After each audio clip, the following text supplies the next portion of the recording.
J'espère que tu vas bien. Kama tov Hashem, Kama tov Hashem, Kama tov, Kama tov, Kama tov Hashem, Kama tov Hashem, Kama tov Hashem, Kama tov, Kama tov, Kama tov Hashem. תודה רבה לך השם יתברך על כל החסדים שאתה עושה איתי. כמה טוב השם.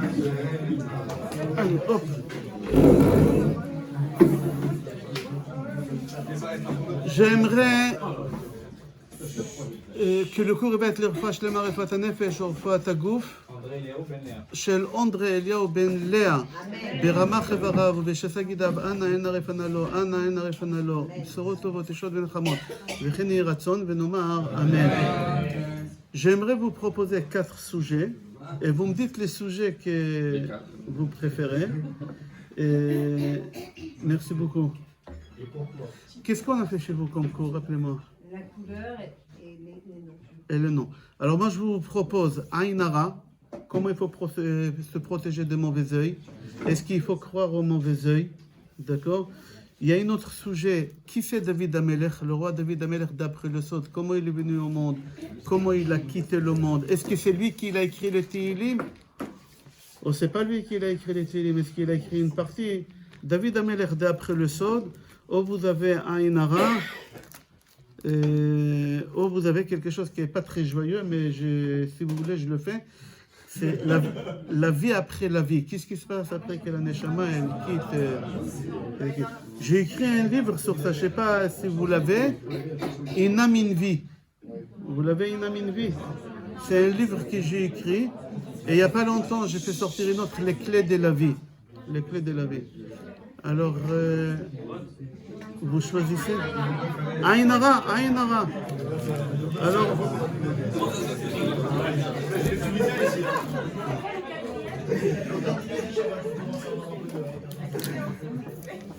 pardon? Quoi? Baruch ata Adonai Eloheinu melech haolam she'akol ne'a bidvaro. Merci beaucoup pour le café, il est très bon. Merci, Khazak. Merci beaucoup aussi pour les personnes qui ont organisé, je ne sais pas avec qui j'ai parlé. Et Bruno? Ah, c'était avec toi? Ah, je t'ai vu à Paris il n'y a pas longtemps, Kol HaKavod. Et Stéphane et sa femme, et ta femme elle t'a laissé faire, et elle a le mérite, on dit que derrière chaque grand homme, il y a une grande femme. Alors, tu es grand de taille aussi. Alors, אוקיי, רבותיי, בשם השם נעשה ונצליח ובאהבתו נפריח, אדוני שפתי תפתח ופי יגיד תהילתך. Dans פרשת עקב, c'est marqué là-bas, והסירותי ממך כל חולי. והסירותי ממך, je vais retirer de toi, je vais te protéger. Kol, c'est quoi kol? Tout, comment on écrit tout en pluriel? Avec S à la fin, oui. D'accord? Avec S à la fin. Akadosh Baruch Hu, il dit, je retire de toi tout, c'est-à-dire avec S, tout.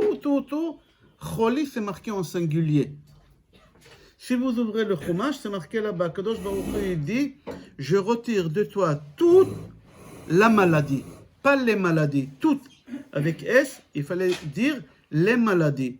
La Torah dans Parashat Akev, elle dit, Vasiroti mimcha kol choli. Alors, la Gemara, elle pose la question, elle dit, c'est-à-dire quoi? Je retire de toi tout la maladie. Il faut dire tous les maladies, ou tout sans S, la maladie. La Torah, elle dit, non, Akadosh Baruch Hu va retirer de toi, il va te protéger de tout, avec S, la maladie. C'est pas compréhensible, c'est pas l'hébreu, c'est pas la Shon Kodesh. Alors, la Gemara, elle répond, et elle dit, il faut que tu saches qu'il y a une maladie qui ramène toutes les maladies. Si quelqu'un il est mort d'un accident, c'est pas l'accident qui l'a tué, c'est pas la voiture. Si quelqu'un il est mort de diabète ou de cholestérol, c'est pas le cholestérol ni le diabète qui l'a tué, c'est une autre maladie. Il y a une seule maladie qui ramène toutes les maladies. S'il n'y a pas cette maladie, tu n'auras pas de maladie. Tu n'auras pas. Si Chas v'Shalom, quelqu'un il est mort de cancer, c'est pas le cancer qui l'a tué. Le cancer ne tue pas. On va lire ça dans la paracha de cette semaine. Les maladies ne tuent pas. Akadosh Baruch Hu dit à Moshe Rabbeinu de prendre un serpent et de le mettre sur un bâton et d'enrouler le serpent comme le logo des pharmacies, le logo des médecins, etc. Et tout celui qui voit le serpent, il guérit. C'est-à-dire quoi, il guérit? La Gemara pose la question dans Tanit Vechi Nachash Mimitum Chaye.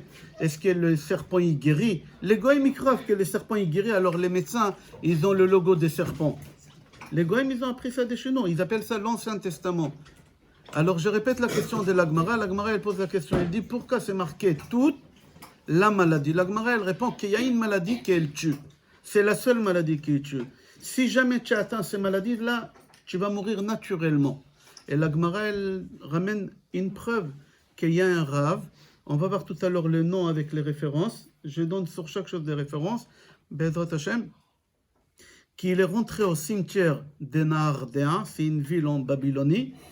Et quand il est rentré au cimetière, il a dit que 99 personnes qui sont mortes ici, ils sont morts de la maladie, de cette maladie-là. Et il y a un seul pourcent qu'ils sont morts de mort naturelle. Et c'est ces pourcents-là qui sont morts de mort naturelle, ils se sont protégés de cette maladie. Alors venez, on va voir qu'est-ce qu'elle dit la Gemara. C'est Gemara Baba Metzia. Page Koufzain Amoud Bet. Ezoi machala shesh ba kol hacholaim sheba'olam. Quelle est la maladie qui a toutes les maladies à l'intérieur? Toutes les maladies qu'on peut imaginer.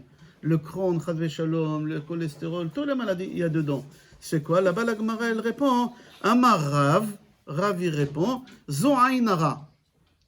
C'est une maladie. Mauvais œil, c'est une maladie. C'est ça qui tue. Il n'y a pas autre chose qui tue. Si quelqu'un il est tombé d'une échelle, il a cassé le côte fémur, ça s'appelle. Et les gens âgés, normalement, ils ne se relèvent plus, ils meurent après ça. Et il est mort, ce n'est pas l'échelle, ce n'est pas le côte fémur, ce n'est pas du tout. C'est un inara. Ce n'est pas la voiture, ce n'est pas il a glissé sur un pot de banane. La banane ne tue pas. Comme ça, il dit Rav, Amarav, Zohainara. C'est rapporté Mishnah, Maxime de nos pères, Mishnah Avot, dans le chapitre Bet, Mishnah Tet. Ezoi derech ra shitrachek mimena a Adam. La Gemara dit de quoi tu dois t'éloigner toujours. Pardon, pas la Gemara, la Mishnah. Maxime de nos pères, il y a là-bas beaucoup de sagesse. Et là-bas, elle pose la question, elle dit si tu veux t'éloigner de quelque chose, de quoi tu dois t'éloigner? Là-bas, la Mishnah, elle ramène plusieurs avis. Shachenra, Chavera, un mauvais ami qui t'influence, ça n'est pas rentrer toi à la maison, ta femme elle t'attend avec les gosses. Il lui dit, dis à ta femme que tu es au travail, qu'il y a un client important, se disant, éloigne-toi de ces gens-là. Éloigne-toi des mauvais voisins. Voisin, ce n'est pas un voisin seulement qui habite de ton immeuble. C'est quelqu'un qui te donne de mauvais conseils. D'accord? Mais là-bas, la Mishnah, elle arrive à une conclusion. Amar Rabbi Eliezer, Ain Ra'a. Éloigne-toi des mauvais œils. C'est quoi éloigne-toi des mauvais œils? Aujourd'hui, il y a quelque chose chez les jeunes, et même chez les moins jeunes. Quand on va au restaurant, toute la famille, tu sors avec ta femme, tes enfants au restaurant, et on reçoit comme ça chacun son plat, et tu vas, ta fille dire, papa, de 2 secondes, ne touche pas, tac, tac, et en 2 minutes, ça arrive sur TikTok. C'est ça, éloigne-toi de ces choses-là, tu t'exposes. C'est lui qui va regarder le plat, il peut mettre l'œil dedans, et tu vas manger, tu vas t'étouffer, tu vas mourir. Comme ça, là, c'est pas moi qui j'ai dit, c'est pas marrant. C'est la Mishnah qui est dit. Quand tu exposes, c'est la Mishnah, quand tu exposes quelque chose, tu ramènes des malheurs. Et il y a des gens comme ça qui exposent sur les réseaux leurs enfants, leurs maisons, leurs voitures, beaucoup de choses, que ce soit sur Facebook, que ce soit sur TikTok. C'est Aïnara, c'est très dangereux. Mis à part, je vous dévoile un secret. Aujourd'hui, les impôts à Paris, ils vont plus comme avant aller chercher des témoignages. Aujourd'hui, sur Facebook, ils ne sortent pas de leur bureau. Ils voient quelqu'un qui déclare 2000 € par mois, il est tout le temps en première classe, business, il est en déplacement, il prend des photos avec sa voiture, et il dit, attends, comment on peut avoir un niveau de vie aussi élevé avec... Alors ils vont tomber dessus. C'est-à-dire quand tu t'exposes, ce n'est pas la mauvaise œil qui arrive seulement, il y a les impôts qui peuvent arriver en même temps. Alors il faut faire très attention, ça c'est une parenthèse. Le premier endroit qu'on voit dans la Torah, Aïnara. Premier endroit qu'on voit à Aïnara, quelqu'un sait où on va la première fois à Aïnara? Agar. C'est quoi avec Agar? Qu'est-ce qui se passe? Sarah, elle ne pouvait pas avoir des enfants. Sarah, mariée 75 ans avec son mari, elle ne peut pas tomber enceinte. Abraham, il prend la servante, Hagar, et le soir de Mikvé, le premier soir de mariage, elle tombe enceinte. Sarah, elle n'a pas avalé ça, avec toute sa sainteté. Elle n'a pas accepté. Natna ba'enea venafal. Elle regardait comment le ventre il gonfle, comme ça, le troisième mois, quatrième mois, elle ne supportait pas ça. Elle n'a pas arrêté de la fixer jusqu'à ce que le bébé il est mort. Ce premier Aïn Hara dans la Torah, c'est notre maman. C'est pas n'importe qui, c'est la mère de la nation juive.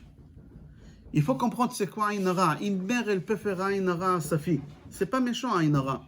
Un père, il peut faire Aïn Hara à son fils. C'est quoi Aïn Hara? Aïn Hara, c'est être impressionné de quelque chose. Tu achètes une voiture et je vois ta voiture et je suis impressionné de la voiture, qu'elle est belle. Waouh, la couleur de la voiture. Tu vas voir avec le soleil, la couleur elle va fondre. C'est être impressionné. Tu es impressionné de la réussite de ta fille. Tu es impressionné de la réussite de ton fils. C'est pas méchant. Waouh, ma fille, bravo, je suis heureuse pour toi. Mais tu lui as porté l'œil. Alors comment il faut se comporter? On va expliquer, n'ayez pas peur. Non plus, il ne faut pas s'enfermer dans un bunker et ne pas sortir. Il faut kiffer. Akadosh Baruch Hu, il t'a donné la possibilité de kiffer. Tu dois kiffer. Si Hachem, il t'a donné la possibilité d'acheter Charles Traiteur et tu vas acheter chez Maxime, après tes 120 ans, Hachem, il va te dire pourquoi tu as acheté chez Maxime. La challah à 2 euros. Pourquoi tu n'as pas acheté chez Charles Traiteur à 4 euros? Amar Rabbi Yochanan. Rabbi Yochanan, il a dit, Michelon ne'ena ba'olam, iten al ze et adin. Si Akadosh Baruch Hu t'a donné de prendre la possibilité de prendre première classe au business et tu n'as pas pris, Hachem, il va te dire pourquoi tu n'as pas pris. Je t'ai donné l'argent. Le Pele Yoetz, les Kliakar disent, ça ne sert à rien d'épargner. Tu sais qui va profiter de ton argent? C'est le futur mari de ta femme. Elle va être veuve, elle va se remarier, lui il va kiffer ta femme et ton argent. Comme ça c'est marqué dans Pele Yoetz. Comme ça il dit Pele Yoetz, Rabbi Lazar Papo. Comme ça il dit le Kliakar aussi. Pourquoi tu laisses l'argent? N'y laisse pas, ça sert à rien. Quand tu étais dans le ventre de ta mère, est-ce que tu avais peur que quand tu vas sortir, elle n'aura pas assez du lait dans les tétés? Est-ce que tu as dit à ta mère, maman, stock avant de sortir, maman, stock, quand je vais sortir, il me faut. Non, tu n'as pas fait ça. Tu savais qu'Akadosh Baruch Hu va te donner. Pourquoi maintenant tu as peur pour ta vieillesse? Pourquoi tu as peur pour ta retraite? Il y a des gens qui calculent leur retraite, combien ils vont gagner, est-ce que ça suffit pas. Alors ils voient que ça suffit pas, ils vont faire des travaux non cachés, ils vont faire la pompe à chaleur, les panneaux solaires, pour agrandir leur patrimoine. C'est-à-dire que tu n'as pas la émouna, tu n'as pas bitachon. C'est lui qui t'a nourri dans le ventre de ta mère, c'est lui qui va te nourrir. C'est lui qui t'a nourri quand tu étais bébé, il va te nourrir aussi à ta vieillesse. N'aie pas peur, tu n'as pas le droit d'épargner. Mis à part que tu sais que tu dois marier une fille, et tu dois marier un fils, et le traiteur il te dit ça va coûter 20 000 euros, et tu sais que le mariage c'est dans 6 mois, alors tu épargnes. Mais si tu épargnes parce que tu as peur de quelque chose, ça s'appelle que tu n'as pas la émouna. Cet argent, tu ne vas pas profiter. C'est quelqu'un d'autre qui va profiter de l'argent que tu as mis de côté de ce patrimoine. Comme ça c'est marqué. Alors le premier endroit qu'on voit dans la Torah Aïn Hara, c'est Hagar. Elle était enceinte, première mikvé, et Sarah, elle n'a pas supporté. Elle l'a regardé, elle lui a porté l'œil, et le bébé, il est mort. C'est-à-dire qu'Ishmaël, ce n'est pas le premier. Inechara veyoladet bet vekaret shmo Ishmaël. Kishama Adonai el onier. Hagar, elle se sauve, parce qu'elle a vu que Sarah, notre mère, la mère de la nation juive, elle a un mauvais œil. Elle était impressionnée. Comment tomber enceinte de premier coup tomber enceinte? Comment c'est possible? D'après la médecine aujourd'hui, c'est pas possible de tomber enceinte comme ça. Presque, c'est pas possible. Alors, elle lui a porté l'œil et elle est partie. Mais la mère, après ça, Hagar, elle rentre à la maison, elle tombe enceinte une deuxième fois. Elle a un beau bébé qui vient au monde. Il pèse 5 kilos à la naissance. Vous imaginez une vache, elle est sortie. Avec des dents. Ishmaël, il était gros, Ishmaël, quand il est sorti. Il était énorme. Comme ça, c'est marqué. Sarah, elle n'a pas supporté non plus un beau bébé comme ça, les joues roses. Elle lui a mis l'œil. Il est tombé malade, il a failli mourir. À tel point que qu'est-ce qu'il a fait Hagar quand son fils il était malade? C'est marqué dans la Torah. Vatashlech et anar mitachat la sichim. C'est quoi Vatashlech?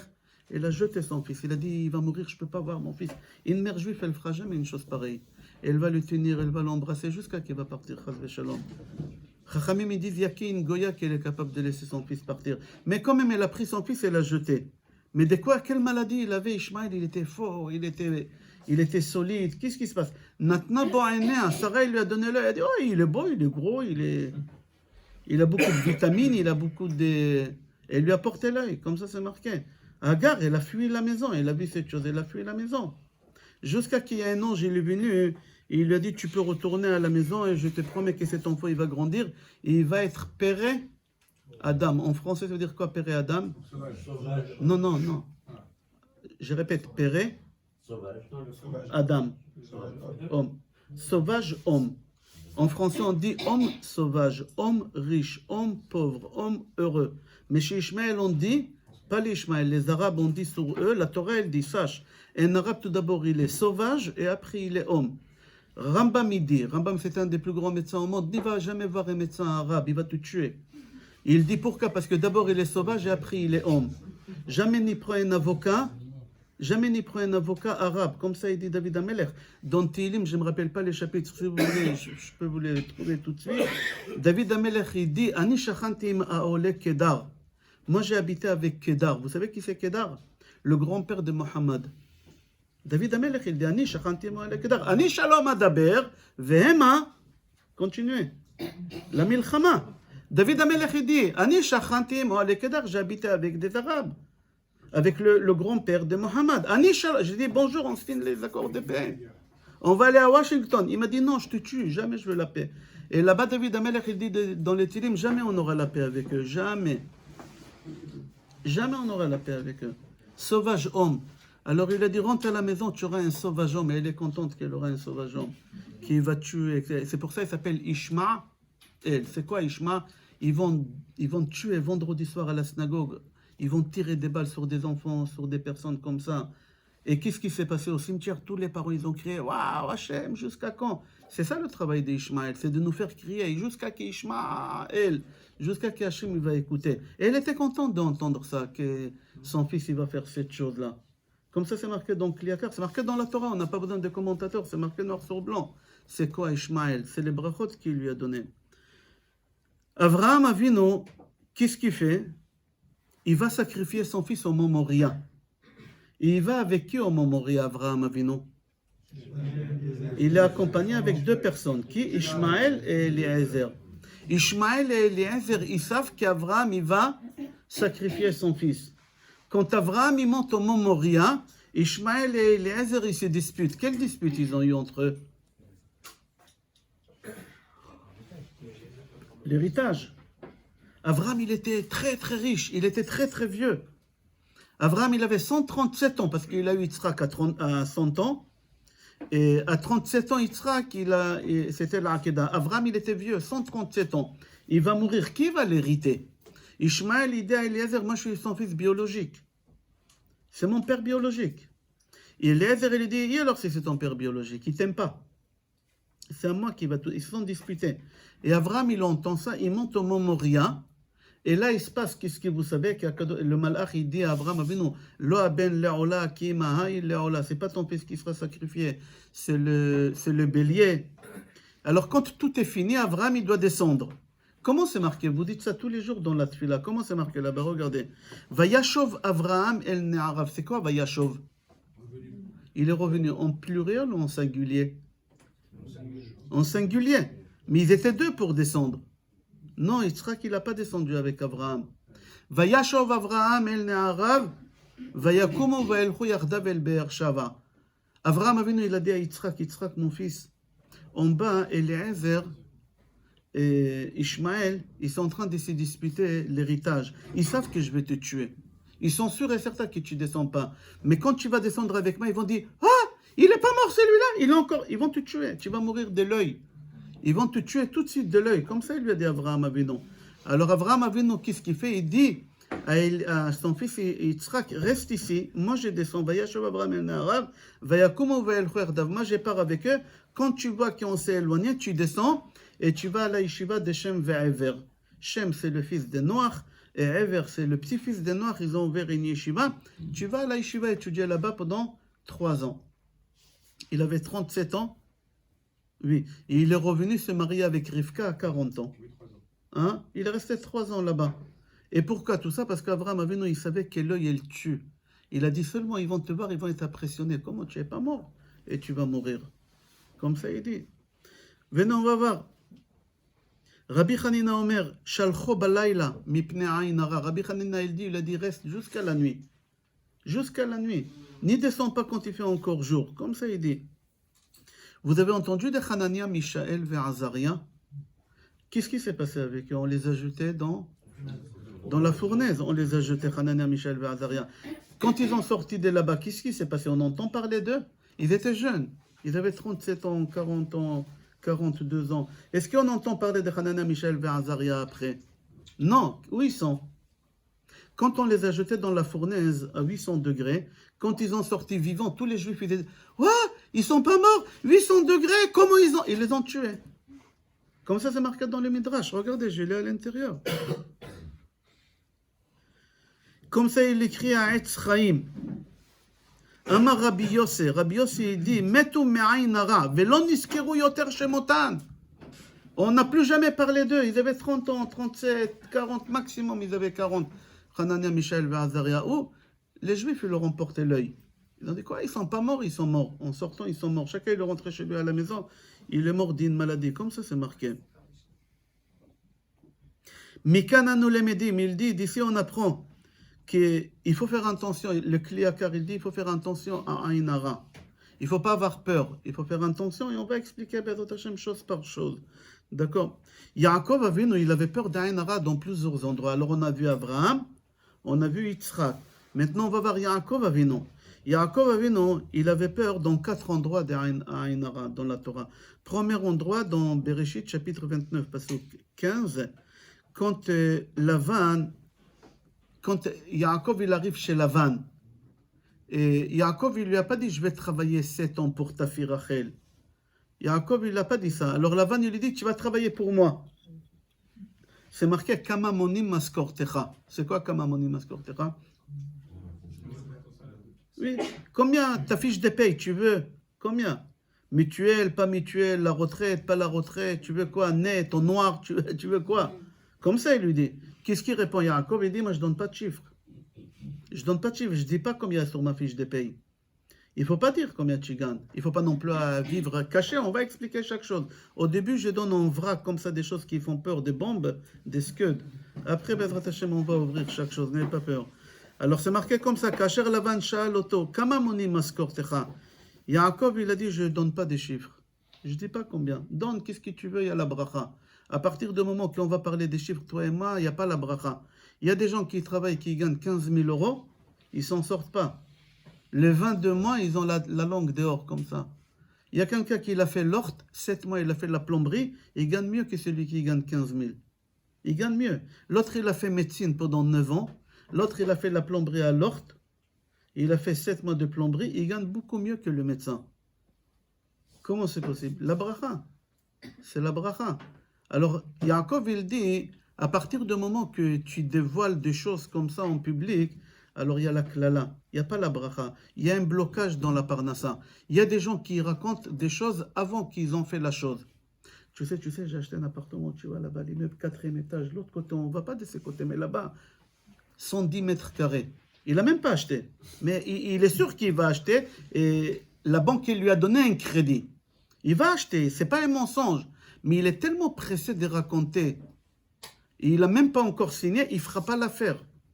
Il a porté l'œil lui-même à son affaire. Il n'achètera pas cette maison. Et s'il l'achètera, il ne sera pas heureux dedans. Ayn hara, elle va le tuer de quelque chose là-bas. Il va glisser à la maison ou quelque chose. Comme ça, c'est marqué. Comme ça, c'est marqué. Yaakov Avinu, il avait peur de ça. Deuxième endroit où il avait peur dans le chapitre 42. Yaakov Avinu, il avait combien des enfants? 12 garçons. 12 Shvatim. 12 Shvatim. Il avait les 12 enfants. Chacun, c'était le rêve. Le rêve de chaque homme. 1m85, 70 kilos, blonds aux yeux bleus. Tous ils étaient des Européens. Le rêve. Et qui habitait en Égypte? C'était qui les Égyptiens? Vous savez, c'était qui? Mitzrayim. Kushim. C'était des Noirs. C'était le petit-fils de Noach. Noach, il a maudit son fils Ham. Il lui a dit, tu seras noir, les noirs, ils viennent de là. Alors son fils, il était noir, qui s'appelait Mitzrayim, il a créé le pays Mitzrayim, ils étaient noirs. Et soudain, en Afrique, il y a des Européens qui arrivent. 1m75, 1m80, 70 kilos, blonds aux yeux bleus. Yaakov, il avait peur pour ses enfants, ils étaient trop beaux. Regardez qu'est-ce qu'il leur dit dans le chapitre 42. Lama titraou. Ne vous exposez pas en même temps. Il leur a dit pour rentrer en Égypte, il y a plusieurs portes. Que chacun y prend une porte. Ne rentrez pas en même temps, ne vous rassemblez pas, ne vous regroupez pas ensemble. On va vous porter l'œil. Vous êtes trop beaux, mes enfants. Comme ça, il leur a dit Yaakov. Ce n'est pas un commentateur, c'est dans la Torah, c'est marqué noir sur blanc. Lama titraou, ne vous exposez pas en même temps, ne rentrez pas de la même porte. Vous allez vous mettre en danger de mort, vous êtes trop beaux. Et surtout en Égypte, qu'ils étaient là-bas moches, c'était des noirs là-bas. Il lui a dit comme ça. Amar lahem aviem. Autre chose, leur père, il leur a dit. Quand vous payez, il y a des gens, ils font la queue, on va dire chez Hyper Cacher, pour ne pas faire la pub. Chez Hyper Cacher. Et il y a devant lui une dame qui a du mal à payer, je sais pas quel truc. Elle a du mal à payer, la pauvre, elle n'a pas d'argent. Et lui, il la dépasse, il dit, madame, un truc. Il dit, oui, passe. Et lui, qu'est-ce qu'il fait? Il fait sortir d'Elias des 500 €. La vieille qui est à côté, qui a du mal à payer, elle regarde l'Elias. C'est normal qu'elle est éblouie, elle est impressionnée, elle est envieuse. Elle t'a porté l'œil dans l'argent. Cet argent-là, tu ne vas pas profiter. Tu ne vas pas profiter. Yaakov Avinu, il a dit à ses enfants, quand vous allez acheter à manger, n'y tenez pas d'Elias d'argent, mettez-vous dans le coin, prenez le point et payez.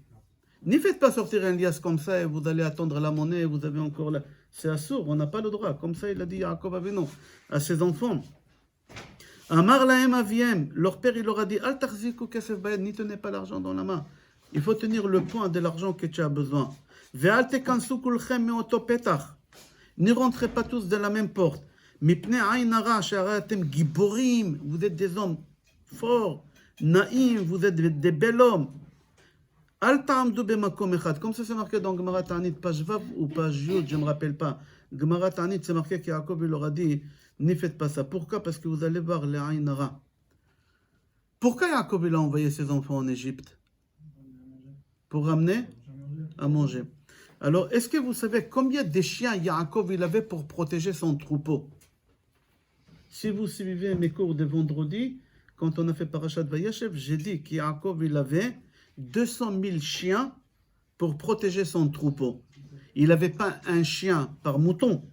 Il avait un chien pour 10 moutons. Alors, s'il a 200 000 moutons, 200 000 chiens, combien de moutons il a? 2 millions. Est-ce que quelqu'un qui a 2 millions de moutons, il doit aller en Égypte ramener à manger? Pas du tout. Il est multimillionnaire. Il a le cagibi rempli des boîtes de conserve, il a des boîtes de...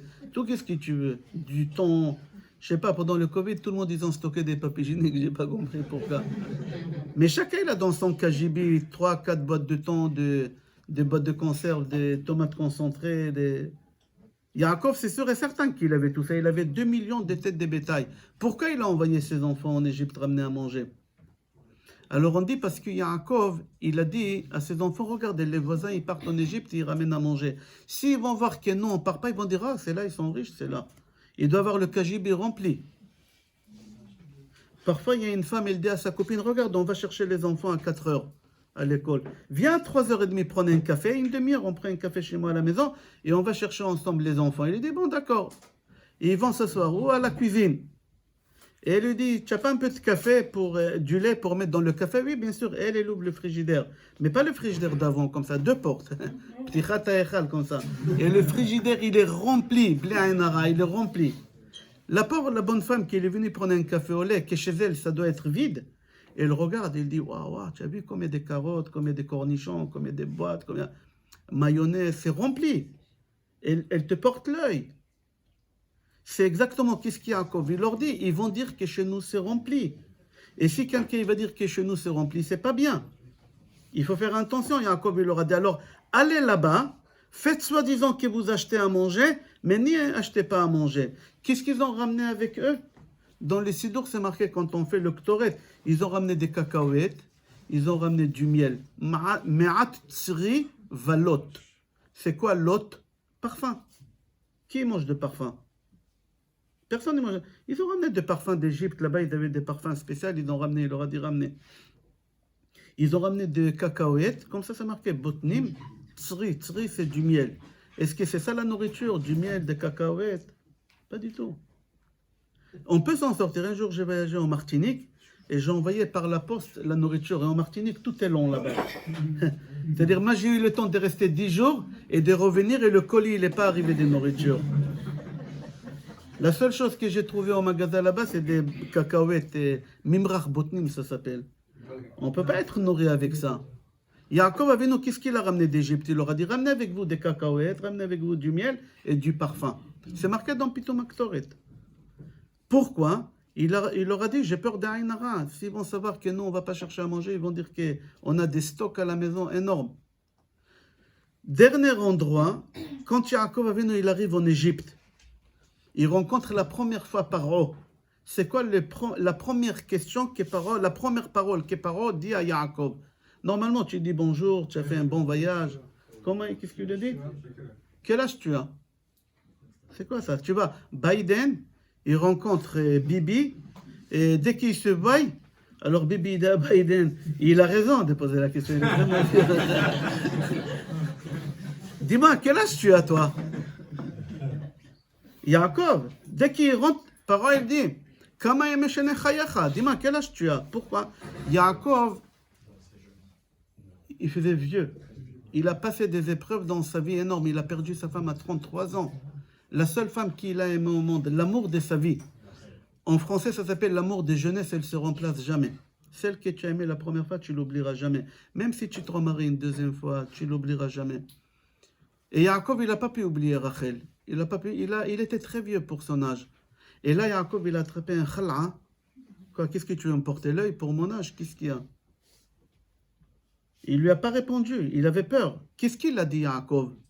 Il dit, c'est vrai, je suis vieux, mais j'avais que des épreuves dans ma vie. Alors tous les rabbinim posent la question, le Zohar HaKadosh, comment un tzaddik qui fait plein? Normalement, si tu as la émouna, tout ce qui t'arrive, c'est pour ton bien. Il n'y a pas du mal qui arrive du ciel. Alors Yaakov, il dit à Paro, c'est vrai, j'ai l'air vieux, mais c'est parce que j'ai souffert beaucoup dans ma vie. Ma fille, elle s'est faite violer. Ma femme, elle est morte. Mon fils, il a disparu pendant 22 ans. J'ai cru qu'il est mort. Quels des problèmes j'ai eu dans ma vie, vous imaginez? Pourquoi Yaakov, il a fait ça? Le Zohar HaKadosh, il donne une réponse et il dit, pour nous enseigner pour nos enfants, c'est quoi? Il faut savoir que ceux qui sont en danger d'Aïn Hara en permanence, c'est des filles, moi qui ai 12 ans, et des garçons, moi qui ai 13 ans. Pourquoi? Parce qu'ils n'ont pas de mitzvot. Ces deux-là, ils n'ont pas de mitzvot, alors ils n'ont pas de protection. Alors ils sont très, comment on dit en français, très vulnérables au Aïn Hara. Alors tu vois une dame, elle sort avec la poussette et elle a son fils qui est un peu comme ça, bien, Baruch Hashem, il a été bien nourri. Il est un peu blond, yeux bleus aussi comme ça. Oh, qu'il est beau, il ressemble à qui? De quel côté? Ton mari, il est un peu noir, il est sorti comme ça blond. Il est beau. Qu'est-ce que tu fais? Le Zohar HaKadosh dit tout de suite, tu casses. Tu dis oui, beau, mais si tu vas, il ne nous laisse pas dormir la nuit avec ses dents. Oh là là, on ne dort pas. Ça fait 2 semaines. En français, je crois, on dit, il lui a fait un coup de vent, on dit en français. Tu fais comme ça. Hein? Un coup de vis? Ah bon? Je ne savais pas que ça existe. Les vis, je sais, dans les affaires, j'entends Bedin tous les jours. Tu casses. Et Yaakov, c'est ça, qu'est-ce qu'il a fait? Quand tu lui as dit, quel âge tu as? Tu es vieux. Yaakov, tout de suite, il a cassé. Il lui a dit, oh, si tu vois, qu'est-ce que j'ai galéré dans ma vie? Quelqu'un vient et te dit, tu sais, ton fils va avoir une bombe, si tu vois, quelle voix, il a fait l'Haftara à la synagogue. Tu n'étais pas là, il est venu prier chez nous. Toi, tu as prié dans l'autre synagogue. Ouais, je ne te raconte pas. Tout de suite, il faut casser. Oui, il a une belle voix, mais celui-là, si tu vas à l'école, je reçois que des mauvaises notes de lui. Que des mauvaises. Tout de suite, comme ça, il dit les Zohar HaKadosh, parce que les enfants, ils n'ont pas de protection. Et il y a des personnes qui publient la photo de leurs enfants, qui publient des choses. On les met en danger de mort, ces enfants-là. Comme ça, il dit le Zohar HaKadosh, c'est en danger de mort quand on prend un enfant en photo et qu'on les met sur TikTok, ou je ne sais pas, tous ces trucs-là, ils sont en danger de mort. C'est strictement interdit. On n'a pas le droit de faire ça. Déjà pour toi, tu n'as pas le droit. Pour ta maison, tu n'as pas le droit. Tu vas tout perdre, le patrimoine, Chas v'Shalom. Comme ça, il dit. Yaakov, il fait que se plaindre. C'est rapporté dans Midrash.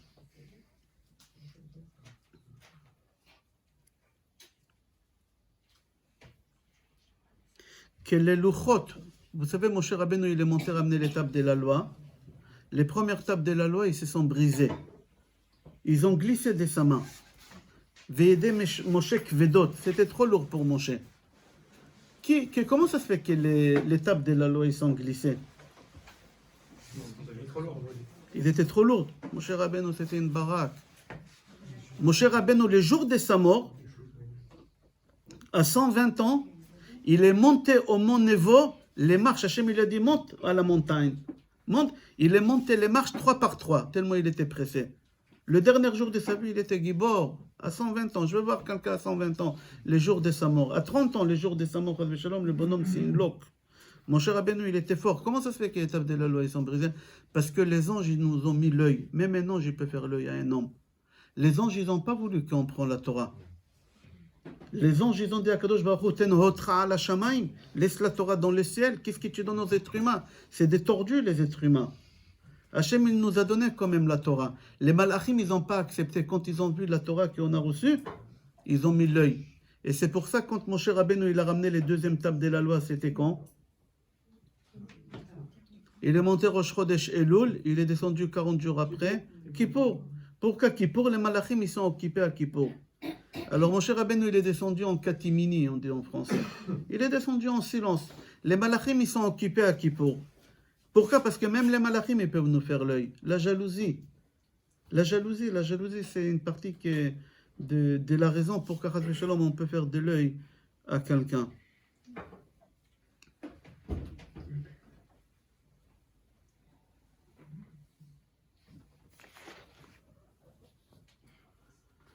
C'est rapporté dans Mlachim, tome 2, une histoire. Il y a un prophète qui s'appelait Ovadia. À l'époque d'Isabelle, pas Isabelle la catholique. Isabelle la catholique, c'était à 500 ans. C'était l'Inquisition. Isabelle, c'est à l'époque des prophètes, il y a 3700 ans. 3700, pardon, pas 3000, 3100 ans. 3100 ans. À l'époque des prophètes, c'était Ovadia. Non, ça c'est Yona. Le prophète Yona. Non, je ne connais pas. Viens écouter l'histoire. C'est rapporté dans Mlachim, tome 2, chapitre 4. Isabelle Arecha, elle a pris tous les prophètes juifs et les a égorgés. Pas n'importe quel prophète, des prophètes au niveau d'Eliyahu Hanavi. Elle les a tous égorgés. Elle ne voulait pas des prophètes, des vrais prophètes. Elle voulait Nevi'e à Baal. C'est quoi Nevi'e à Baal? Elle voulait des faux prophètes. Elle voulait des faux prophètes. Qu'est-ce qu'il a fait Ovadia? Ovadia, il a pris 150 prophètes, vrais prophètes, et il les a cachés dans 2 grottes. Il a caché dans 2 grottes. Maintenant, il y a 150 hommes, ils mangent les hommes. Un homme, il mange. Et mis à part ça, hein, il y a l'huile. À l'époque, ils n'avaient pas d'électricité, c'était des lampes de l'huile. L'huile, ça coûte très cher. Même aujourd'hui, l'huile, ça coûte plus cher que l'essence. L'essence, c'est 2 euros, 1,80 €. Aujourd'hui, l'huile à Paris, c'est 2,20 €, 2,30 €. L'huile, c'est plus cher que l'essence. À l'époque aussi, c'était comme ça.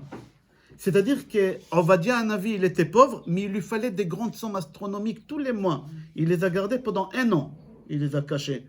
Et il faut les faire nourrir. D'où il a eu l'argent? Il n'a pas réfléchi. 2 fois, il est parti voir le fils d'Isabelle, de la reine, celle qu'elle cherche à le tuer. Il s'appelait Yoram. Vous connaissez l'histoire dans le prophète, non? Il est parti voir Yoram, il a dit à Yoram, prête-moi de l'argent. J'ai besoin de l'argent pour une affaire. En réalité, avec l'argent des fils de la reine, il nourrissait. Et il a accumulé des dettes, et il est mort. On va dire il est mort. Il a laissé des dettes à qui? À sa femme. Maintenant, Yoram, il ne réfléchit pas 2 fois, il va voir la femme d'Ovadia, il lui dit, écoute, ton mari, il me doit beaucoup d'argent. Il a dit, moi, j'ai rien du tout. Ils étaient pauvres, j'ai rien. Et il a vu qu'il a laissé 2 garçons.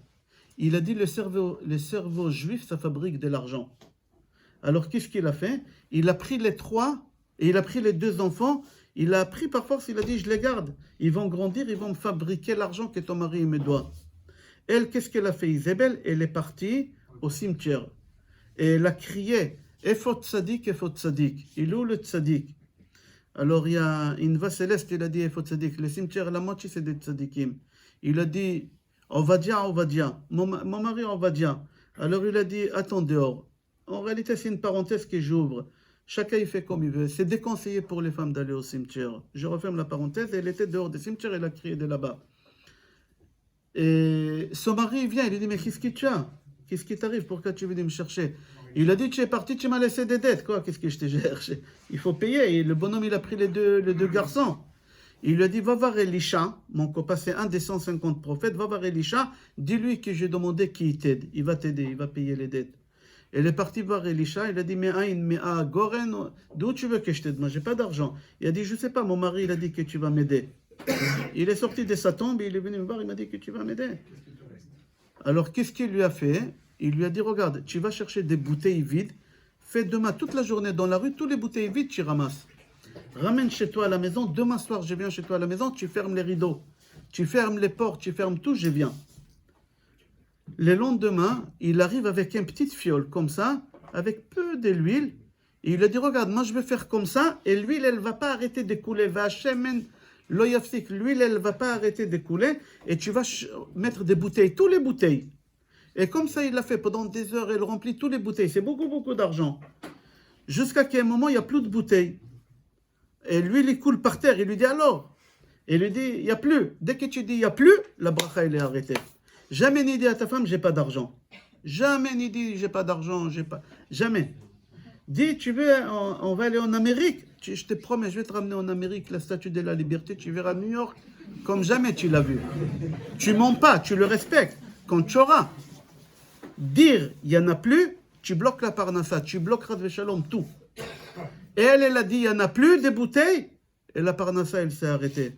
Mais elle est partie, elle a payé, elle a libéré ses enfants. Et il y en a qui disent que la famille Rothschild d'aujourd'hui, parce qu'il lui a dit, le Navi, lo yarsar le olam, c'est-à-dire jamais tu vas être dans le monde, tu seras la famille la plus riche tout le temps. Et il y en a qui disent que c'est la famille Rothschild d'aujourd'hui, comme ça c'est marqué.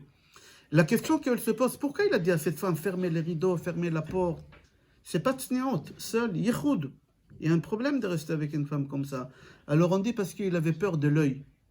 Il a dit, si quelqu'un il passe par la fenêtre et qu'il voit que la bouteille, elle ne s'arrête pas, c'est une kata. La bracha, elle l'aura pas. Il n'y a pas la bracha. Il a dit, je suis obligé de fermer pour avoir la bracha. Après, il a béni la femme Shunamite, parce que cette femme, elle était très vieille, elle avait 70 ans. Et pas la même femme, la femme d'Orvadia, une autre femme, qui avait 70 ans, elle s'appelait Shunamit, elle habitait à côté.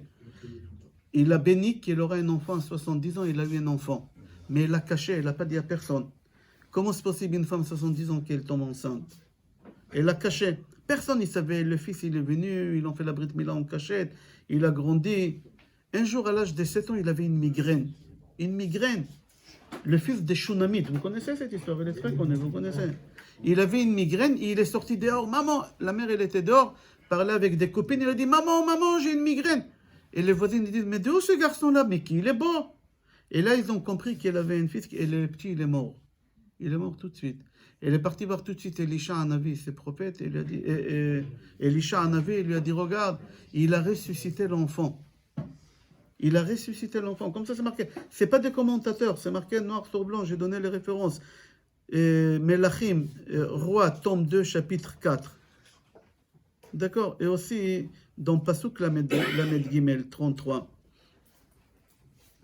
Encore, on va dans un livre de Rabbi Yitzhak Arama. Je ne sais pas si vous connaissez Rabbi Yitzhak Arama, il est connu au Maroc. Il est enterré au Maroc, il est connu. Rabbi Yitzhak Arama, il a écrit dans son livre, le jour que Moshe Rabbeinu, il a fini de construire le Mishkan. Le Mishkan, il a fini de construire. Alors c'était l'inauguration. Ils ont fait l'inauguration des Mishkan. Alors il y avait les côtés des femmes, et il y avait les côtés des hommes. Alors les femmes, ils regardaient Moshe Rabbeinu, que c'était le roi. Ils regardaient Aaron à Cohen, que c'était le gros Cohen. Les enfants d'Aaron à Cohen, Nadav et Avihu. Il y avait Nachshon ben Aminadav, celui qui a ouvert la mer en deux. Ils étaient en train de faire le service. Et des côtés des femmes, il y a une femme qu'elle s'appelait Elisheva. C'est qui Elisheva? La femme d'Aaron. Elle disait, ouais, là-bas, tu vois, ça c'est mon cher Rabbeinu, c'est mon beau-frère, c'est le roi. Tu vas là-bas, c'est mon mari Aaron, à Cohen, tu vas les deux gosses, c'est mes enfants à moi, mes enfants, c'est ça. Tu vas à Narshon, c'est lui qui... C'est mon frère, c'est moi. Ces deux enfants, ils sont morts tout de suite. Ils sont morts, les deux enfants d'Aaron, ils sont morts les jours de l'inauguration. Qui les a tués? C'est leur mère. Comme ça, il dit Rabbi Yitzhak Arama. Il a dit à tout le monde, regardez mes enfants, regardez mon mari, regardez qu'est-ce que je suis, moi je suis. Moi. Quand tu dis moi, voilà qu'est-ce qui arrive. Chaim Arukim. Moi, voilà qu'est-ce qui arrive. Jamais ne dis moi. Moi, je t'ai nourri, moi, je t'ai fait, moi, je t'ai acheté. Tu sais d'où je t'ai pris de la rue, tu n'avais pas d'habit, je t'ai habillé. C'est moi que je t'ai fait un homme, c'est moi que je t'ai fait une femme. C'est assourd. Quand tu dis moi, tu perds de tout. Il y a une personne qui elle a dit moi, elle a reçu des coups. C'est qui? C'est le Baal Tanya, Rav Zalman, quand il était petit. Son Rav, il s'appelait, rappelez-moi, le Maguid Mimidrich? Non, le Maguid Mimidrich, c'était son Rav. Oui, le Maguid Mimidrich. Le Maguid Mimidrich, il a dit au Baal Tanya, quand il avait 7 ans, il avait une tête. Il a dit si tu as des questions de halakha, tu peux venir chez moi, tu toques, tu rentres, je te réponds, n'importe quelle heure. Le Baal Tanya, quand il était petit, à 7 ans, il est rentré, il toque. Il n'est pas rentré, il toque. Le Maguid Mimidrich, son Rav, il dit qui c'est? C'est moi. Qui c'est? C'est moi. Il ne répond pas, et lui, il toque. Qui c'est? C'est moi. Jusqu'à la fin, 20 minutes. Et le Rav, il dit qui c'est? C'est moi. Qui c'est? C'est moi. Il est rentré. Il a dit pourquoi tu viens? Il dit j'ai une question. Il a dit pose ta question. Il a posé la question. Quand il a fini, le Maguid Mimidrich, il lui a dit demain il y a une Brit Mila, je ne peux pas y aller. Est-ce que tu peux aller à ma place faire un cours de Torah là-bas? Le Maguid Mimidrich, il a que 7 ans. Il a dit si le Rav il m'envoie, c'est-à-dire que je vais rencontrer Eliyahu Hanavi, c'est pas pour rien qu'il m'envoie là-bas. Et en fin de compte, j'ai raccourci l'histoire. Le Maguid et le Baal Tanya, quand il était petit, il arrive à Shneur Zalman. Il arrive là-bas. Il arrivait comme un pauvre. Il était mal habillé. C'était un enfant pauvre. Il avait que 7 ans. Et la Brit Mila, c'était chez des gens riches. Et dès qu'il arrive, ils se sont rendus compte qu'il manque un couvert. Un couvert, une fourchette et un couteau en or. Ils ont compté, rien du tout. Alors ils ont dit, le voleur ici, ça doit être qui celui-là? Ils ont pointé le doigt sur le Baal Tanya. Tous étaient de la famille, tous bien habillés, des Rolex, tous avec des cravates. Il n'y a que lui. Ils l'ont attrapé, ils ont commencé à le frapper. Où ils sont les couverts? Mais c'est pas moi, il le frappe. Mais c'est pas moi, comme ça pendant 20 minutes, c'est pas moi. Jusqu'à la fin, il a réussi à s'échapper, mais du sang. Ils l'ont cassé les dents, ils l'ont cassé le nez, comme ça, regarde. Ils l'ont tué des coups, ils l'ont roué des coups. Il arrive chez son Rav, et le Rav dit, mais qu'est-ce qui t'arrive, toi? Tu n'es pas parti à la... Il dit, je suis parti à la Brit Mila, ils m'ont cassé la figure là-bas. C'est des voyous. Et il dit, non, mon fils. Sur chaque fois que tu diras, c'est moi que je t'ai nourri, c'est moi que je t'ai fait une femme, c'est moi que je t'ai rendu une femme, on va te casser la figure. Si tu as compté combien de fois on t'a frappé, c'est le même nombre de fois que tu as toqué à la porte et tu as dit c'est moi. Chaque fois quand tu diras c'est moi sur quelque chose, Chas Shalom, tu vas payer très cher sur ça. On n'a pas le droit. Qui tu es toi? Ani, Kochi Ve'otsem Yadi, Ansouli et Tele, qui tu es? Tu t'es pris pour qui? Il y a des gens qui croient que les riches ils sont intelligents. Et les pauvres, ils sont pauvres parce qu'ils sont bêtes. Pas du tout. Il y a beaucoup de pauvres qui sont très intelligents. Il y a 90% des riches, ils sont très bêtes. Ils sont très bêtes. Moi, j'avais un parent d'élève très très riche, un djerbien très riche.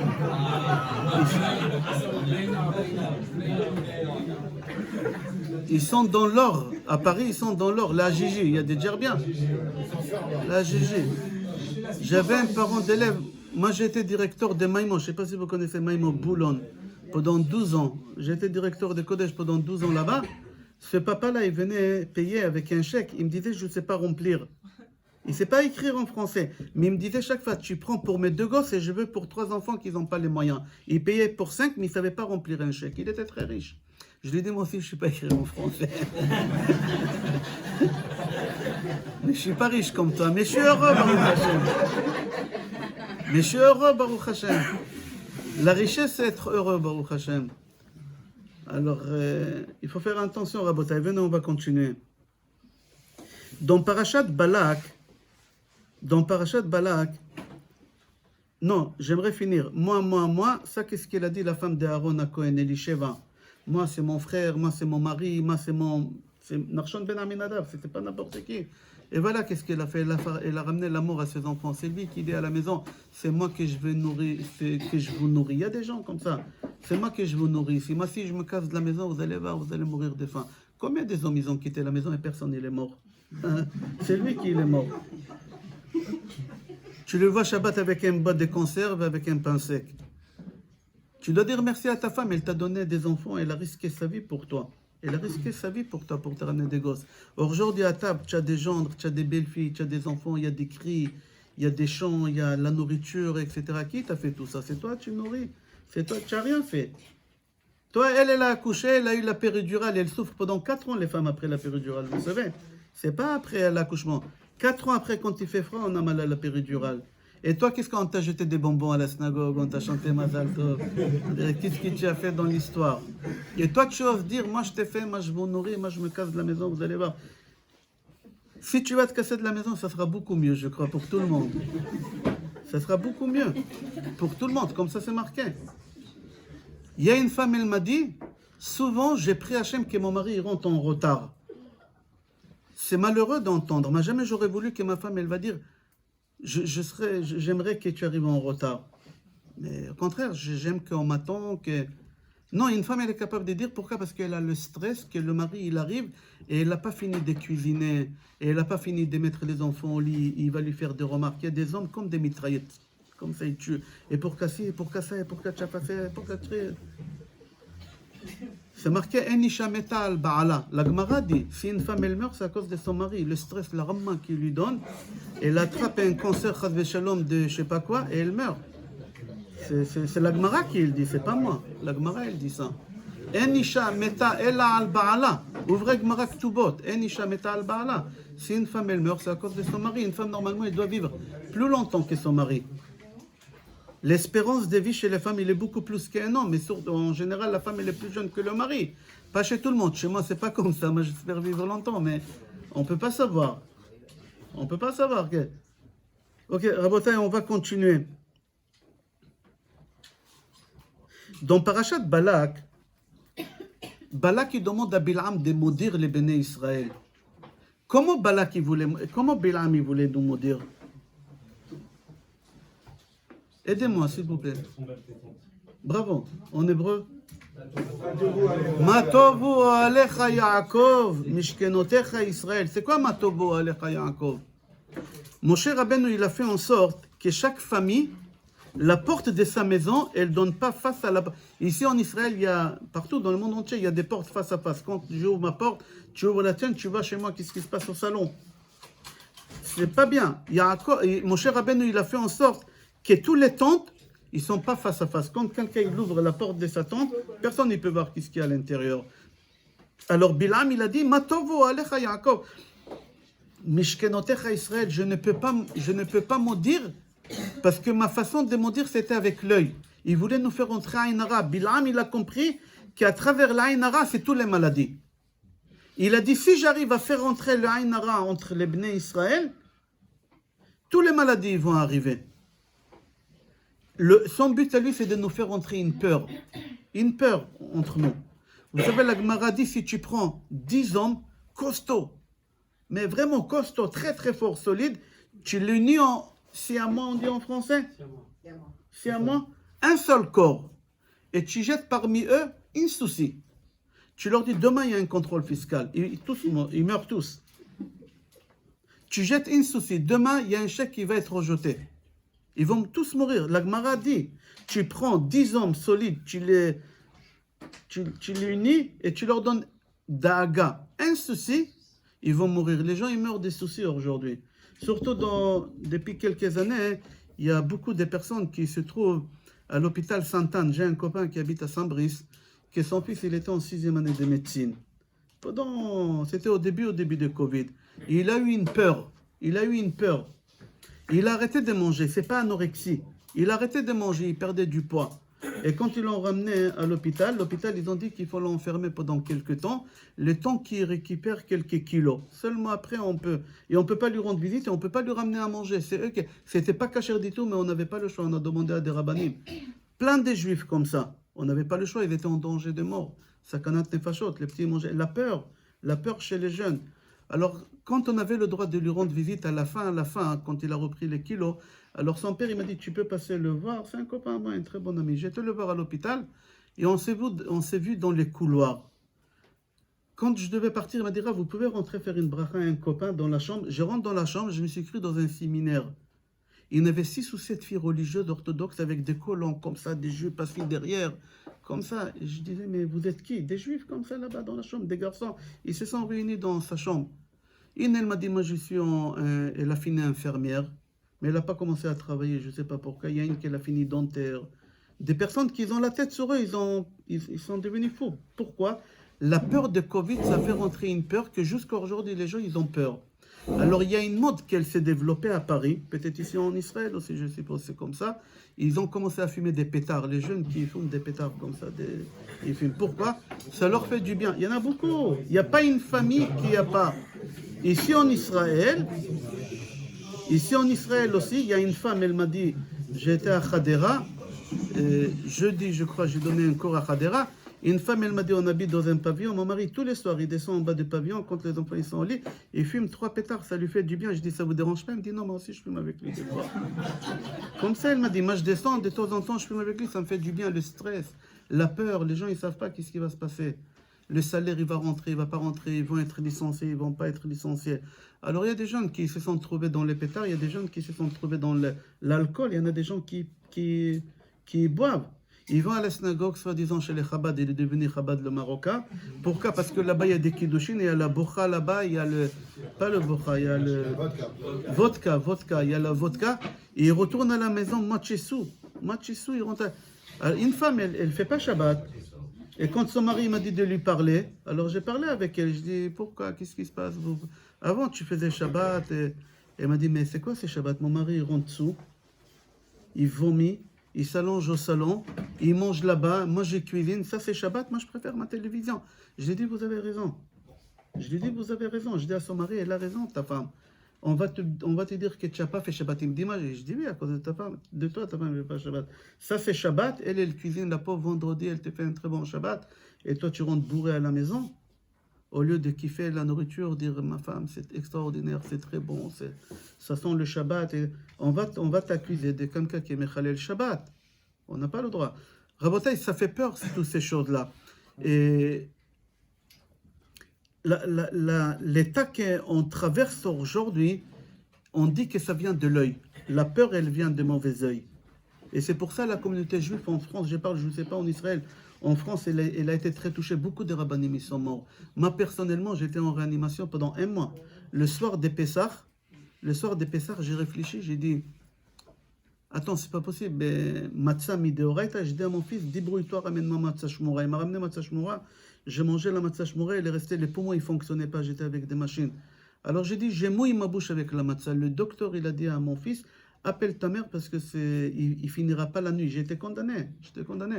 Et mon fils, il me disait, papa, repose. Je dis, mais tu vois pas, je voyais l'ange de la mort à côté. Je dis à mon fils, mais tu vois pas qu'est-ce que je vois? Quelqu'un avant de mourir, il voit des choses. Tout ça, c'est Aïn Hara. Et Akadosh Baruch Hashem, il m'a protégé, il m'a donné Baruch Hashem la vie. Je suis rentré à la maison. Le médecin, il était choqué. Il a dit, comment c'est possible? Le poumon ne fonctionnait plus. Au début, c'était 60% qui ne marchait pas, après 70%. Après, ils ont voulu m'entuber, on dit en français. J'ai dit à mon fils, non. Quand le médecin il a dit que c'est fini, j'ai dit à mon fils, fais tout qu'une infirmière, elle ne me touche pas. Qu'une goya, elle ne touche pas. Il fallait enlever toutes les choses, que ce soit un homme, que ce ne soit pas une femme qu'elle me touche. Moi, j'étais sûr et certain que c'est fini. Moi, je vous montre des photos. Et il a tout filmé. Et je vous montre des photos. J'ai ici, à la fin, c'est lui qui veut. Il voit que le médecin, c'est un homme qui m'enlève les tuyaux. Pour eux, j'étais mort. Il n'y a plus rien qui a marché. Et Akadosh Baruch Hu, il m'a donné la vie après. Pourquoi, Rabotai? Il faut faire attention. On peut arriver à cette situation à cause d'un hara. C'est ça qui se tue. C'est un hara. Tu t'exposes. Moi, tout de suite, j'ai démissionné de mon poste. Je suis rentré à la maison. La première chose, j'ai démissionné. Il y a plein de gens qui m'ont appelé. Ils m'ont dit, qu'est-ce qui se passe, hein? J'ai dit dans un cours. Tout de suite, j'ai arrêté tout. Pourquoi? J'ai arrêté Facebook, j'ai arrêté YouTube. Tout le monde m'a dit, il n'y a plus de cours. Il n'y a rien. Moi, je ne mets pas de photos. Quand ils ont voulu faire la pub partout, moi, je leur dis à condition, je ne sais pas, à votre mari, j'ai dit, pas de photos. Vous pouvez marquer tout ce que vous voulez, mais pas de photos.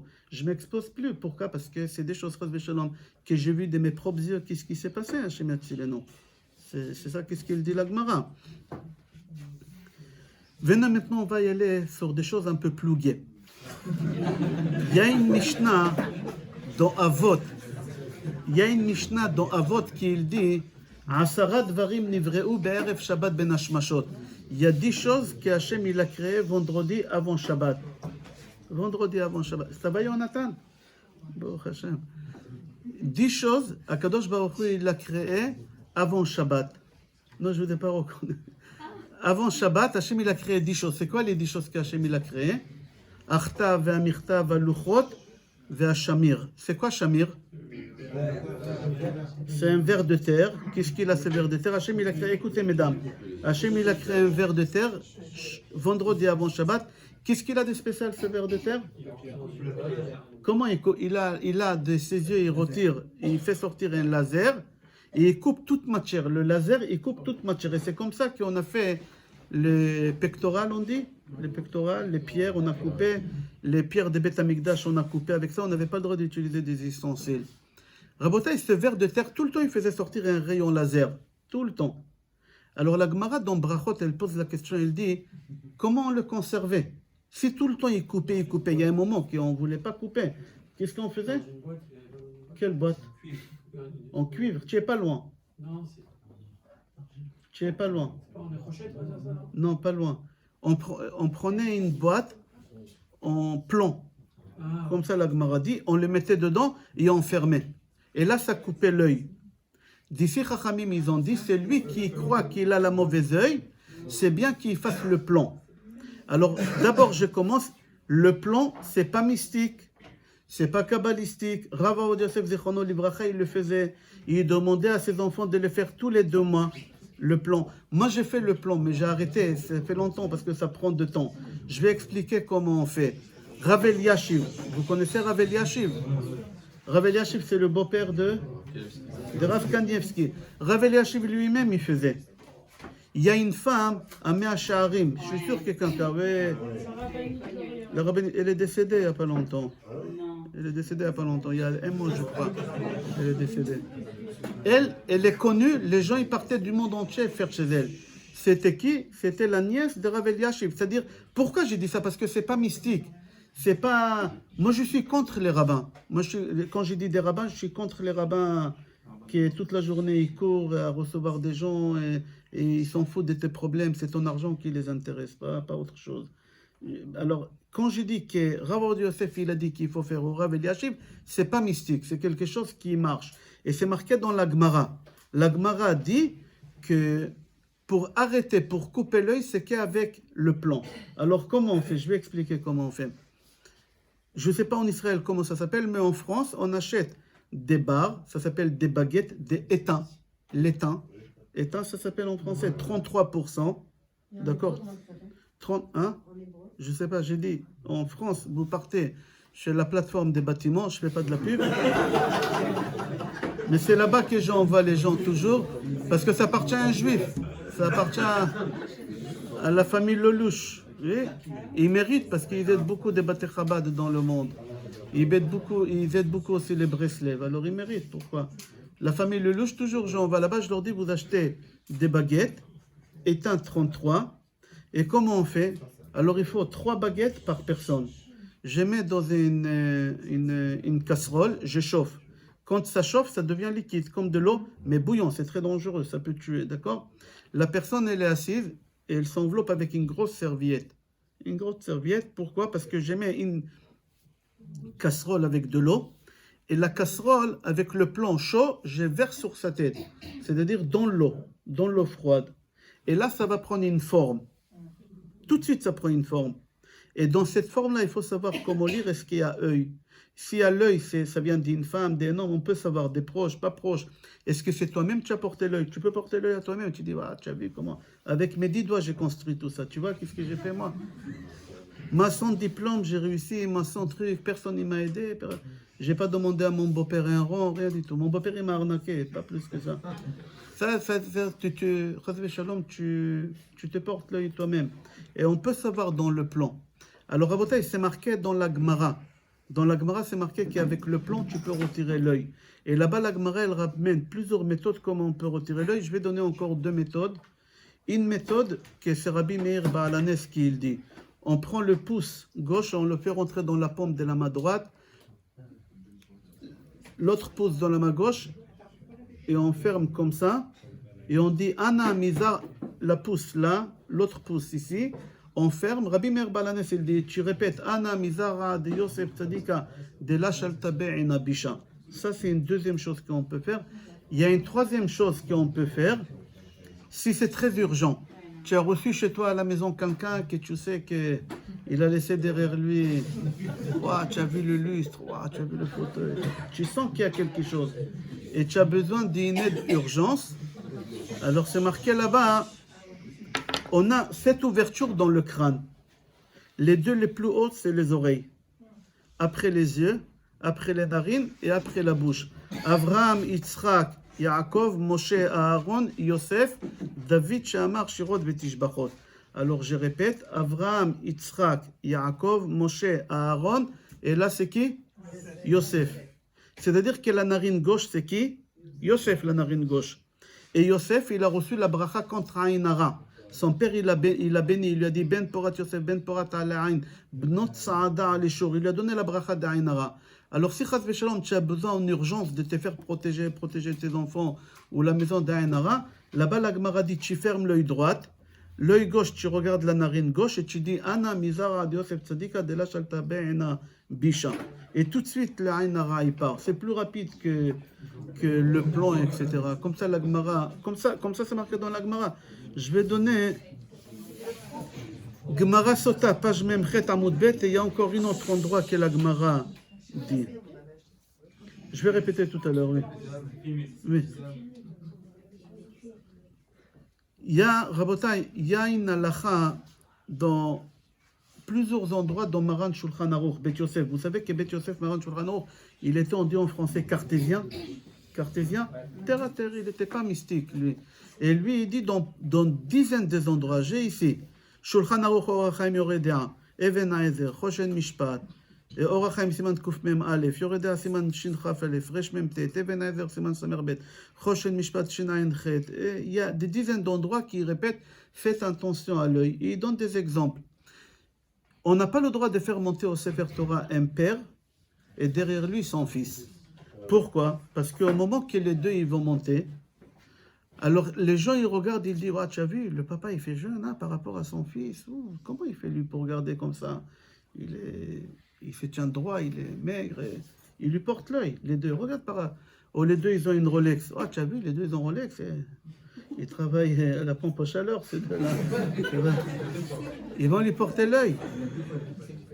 Ils vont lui porter l'œil. Comme ça, c'est marqué dans Maran Shulchan Aruch. Ou par exemple, Achida Kadosh dit si le papa dit ah, moi j'ai pas peur de l'œil, vous pouvez faire monter mon fils derrière. Il n'y a pas je ne crois pas à l'œil. Avraham Avinu il avait peur de l'œil. Yitzhak il avait peur de l'œil. Moshe Rabbeinu, tout le monde même Hachem. Vous savez quand est Hachem il craint l'œil? Il y a des Tunisiens parmi nous. Oui, Baruch Hachem. Alors j'aimerais poser une question aux Tunisiens. Pourquoi vous les Tunisiens vous dites Khamsa? C'est le 5e jour, c'est le poisson qui a été écrit. C'est mignon.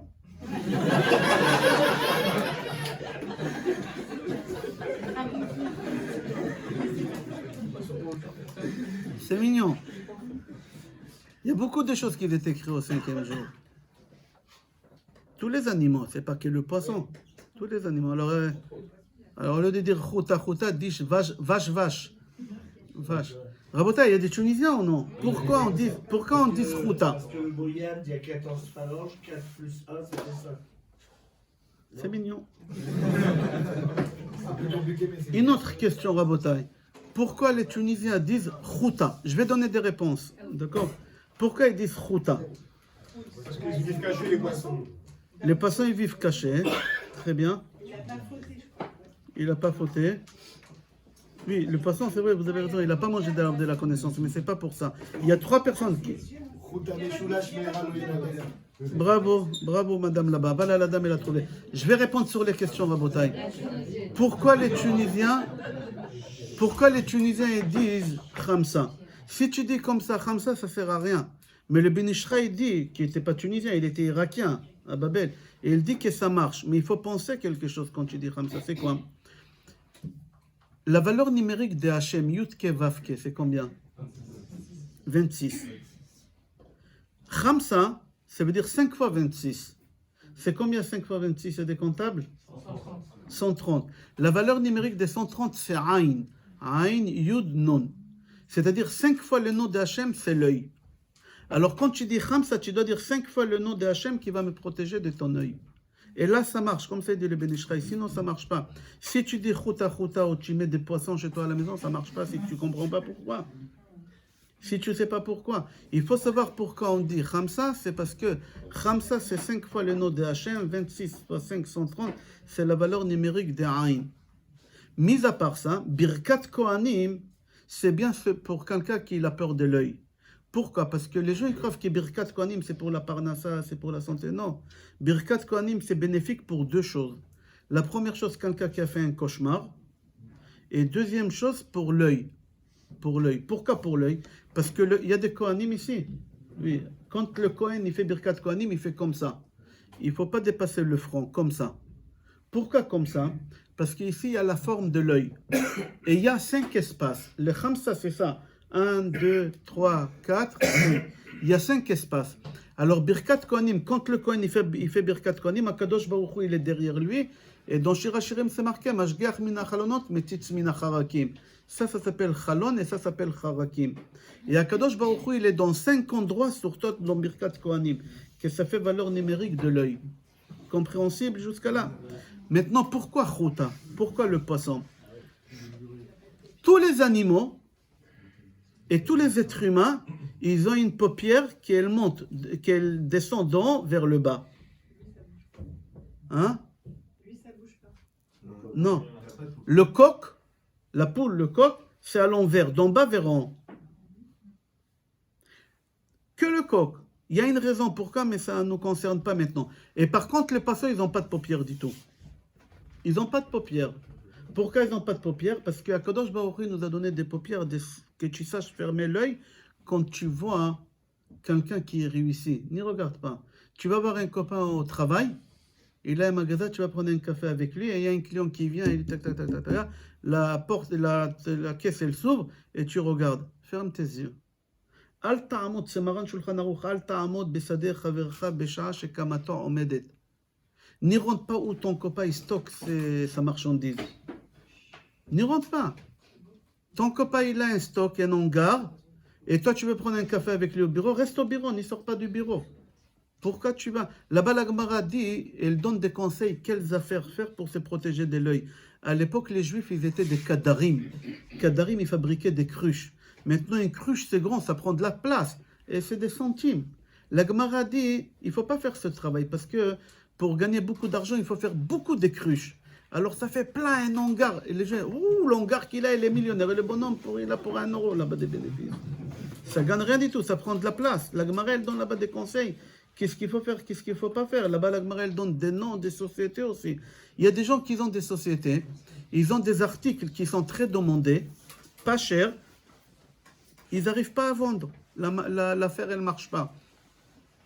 Il y a quelqu'un qui vend la même chose que lui. La même chose que lui, il vend plus cher. Moi, je ramène ma marchandise d'Allemagne, la meilleure qualité. Lui, il ramène de Chine, basse qualité. Lui, il vend. Et moi, je n'arrive pas à vendre. Ari Akadosh, il dit, c'est le nom de la société. Il y a des gens qui ils montent une société, ils donnent un nom de la société, que ça fait un blocage. Quand tu donnes un nom à une société, il faut savoir quel nom, parce que le nom, ça joue énormément. Ça joue énormément.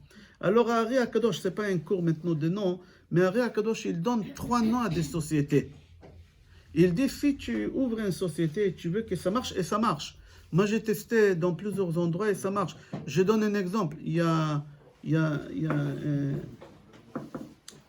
un Libanais chrétien qui a acheté une usine de chaussures des femmes en Italie. 16 millions d'euros il a mis et ça ne marche pas. Alors j'ai un copain juif qui lui a dit, viens, Fabien Waki, il est connu, c'est le patron de Tati. Il lui a dit, viens voir mon rave. Et lui, c'est un goy, il est chrétien, il croit, il est religieux, il s'appelle Joseph, il est religieux. Il a dit, bon, d'accord, amen. Il voulait déposer les bilots, 16 millions d'euros, c'est beaucoup. Quand il est venu me voir et on a parlé un peu, j'ai dit, il faut changer le nom de la société. C'est le nom de la société qui bloque. Appelle la société Tamar. Quand on appelle une société Tamar, ça marche. Lui, il est parti, il a voulu l'appeler Tamar, ça a été pris déjà. Alors il l'appelait Tamari. Tamaris, vous connaissez Lui, ça ne marchait pas du tout, il n'arrivait pas à vendre, il voulait baisser les rideaux, 16 millions. Aujourd'hui, il n'y a pas une femme sur 5 qui ne porte pas ses chaussures dans le monde. C'est-à-dire, quand tu appelles la société à Ari Akadosh, elle dit Tamar, ça marche. Pourquoi Tamar? Pourquoi Tamar? Pourquoi Tamar? Parce que Akadosh Baruch Hu, il a maudit Adam Arishon avec 10 malédictions. La femme 10, le serpent 10, la terre 9, ça fait 39 travaux des Shabbat, 39 malkiot. Mais parmi les 10 malédictions qu'Hachem il a maudit l'homme, il lui a dit avec amertume, tu gagneras ta vie, amertume. Ta parnassa, elle va être pas facile. Il faudra galérer dans des bouchons, dans la pluie, il faudra prendre l'avion, voyager à l'étranger. Tu laisses ta femme, tes enfants comme ça. Il y a plein en France comme ça, il y a plein à Natania, à Herzliya. Ils voyagent comme ça, ils laissent les enfants, ils laissent la famille. Il n'y a pas la bracha dans cet argent. Alors il dit à Kadosh Baruch Hu, il a maudit l'homme comme ça. Il a maudit l'homme comme ça. Alors maintenant, pour arrêter cette malédiction, il faut arrêter l'amertume. Et si tu prends le mot tamar, tu coupes en deux, ça fait quoi? Tam, mar. C'est quoi tam? L'arrêter l'amertume, la fin de l'amertume. La fin de galère de la parnassa. C'est-à-dire, quand tu montes une société, tu l'appelles Tamar, c'est une société qui va marcher. Elle va marcher. Ici en Israël, il y a beaucoup de gens qui sont partis chercher du gaz à Haïfa. Vous savez, ils sont partis à Haïfa chercher du gaz. Ils ont trouvé pour remplir des briquets. C'est tout. Aujourd'hui, Israël, elle vend du gaz à l'Égypte. Comment c'est possible? Israël, qui avait un manque de gaz, qu'elle achetait à l'étranger, maintenant elle vend. Il y a beaucoup de choses qu'Israël, elle vend. Vous savez qu'Israël, elle n'a plus besoin de la pluie. Il y a la pluie, mais on n'a pas besoin. Aujourd'hui, on ne tire pas l'eau de la Kinneret. Israël, elle prend l'eau de la mer. C'est un des pays qui, 80%, on utilise l'eau de la mer. Il n'y a pas assez de vitamines, mais il y a une seule personne qui a ouvert une société, il s'appelle Tchouva. Vous connaissez, c'est l'homme le plus riche en Israël, pas un des hommes. C'est l'homme le plus riche en Israël, le plus puissant. Il a ouvert la société Tamar. C'est quelqu'un qui lui a conseillé, je ne dirais pas le nom de Rav, mais c'est quelqu'un qui lui a conseillé. Et il a ouvert Tamar et lui, il est parti là-bas où tout le monde, ils ont cherché, ils n'ont pas trouvé. Lui, il est venu derrière eux et il a trouvé des stocks de gaz que maintenant ils vont, Israël, elle vend à l'Égypte. Elle vend à l'Égypte. Tamar. Ok, ça, Tamar, ça c'est un nom de société. Il y a un deuxième nom de société qui donne, Shilat. Pourquoi Shilat? Ok, ici c'est marqué Matovo Alecha Yaakov. Normalement, il marque en Shiviti Adonai, les premières lettres, Shiviti Adonai, les Negditamit, ça fait Shilat. Si tu ouvres une société, tu l'appelles Shilat, Hachem, il est avec toi tout le temps. Hachem, il est avec toi tout le temps. C'est-à-dire, ton meilleur associé, c'est qui? C'est Hachem. Et Hachem, il est associé dans ton affaire. Vous imaginez avoir associé comme Hachem? Partout où tu vas, les portes s'ouvrent. Partout où tu vas, les portes s'ouvrent. Alors, Shilat, troisième nom. Mais lui, il dit que ce nom-là, c'est bien pour les hommes, mais plus pour les femmes que pour les hommes. Il y a des femmes qui ont des affaires aussi. Il y a des femmes qui vendent des perruques, qui vendent des foulards, ils font des ongles, etc. Il y en a beaucoup qui font en noir. Mais aujourd'hui, tu peux faire une micro-entreprise. Comment on dit micro-entreprise en Israël? Esek Patour. Tu ne prends pas de risques. Esek Patour, jusqu'à 70 000 shekels, je crois, et tu fais des factures. Mais tu appelles à 100 000. 100 000, ça a augmenté depuis. Et tu l'achètes, tu l'appelles, c'est bien pour les femmes, mais les hommes aussi, ils peuvent faire ça. Et tu l'appelles Tsohar. Tsohar. C'est quoi Tsohar? Hein? Bravo. Bravo. Voilà, Rachid dit ça. Akadosh Baruch Hu a dit un ordre de construire la teva. Tsohar, tu as fait la teva. Tu fais tsohar, tu fais une fenêtre. Rachid dit c'était pas une fenêtre, il n'avait pas de fenêtre, c'était la pierre précieuse. C'était la bracha. Ça éclaire, etc. Ok.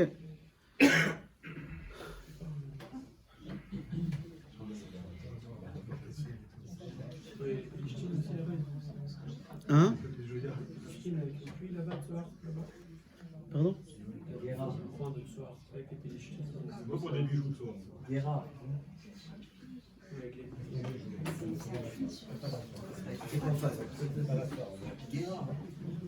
Ah oui, là.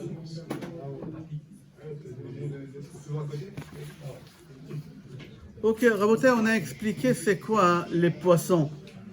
Qui a des poissons à la maison? Est-ce qu'ils font des bruits? Non?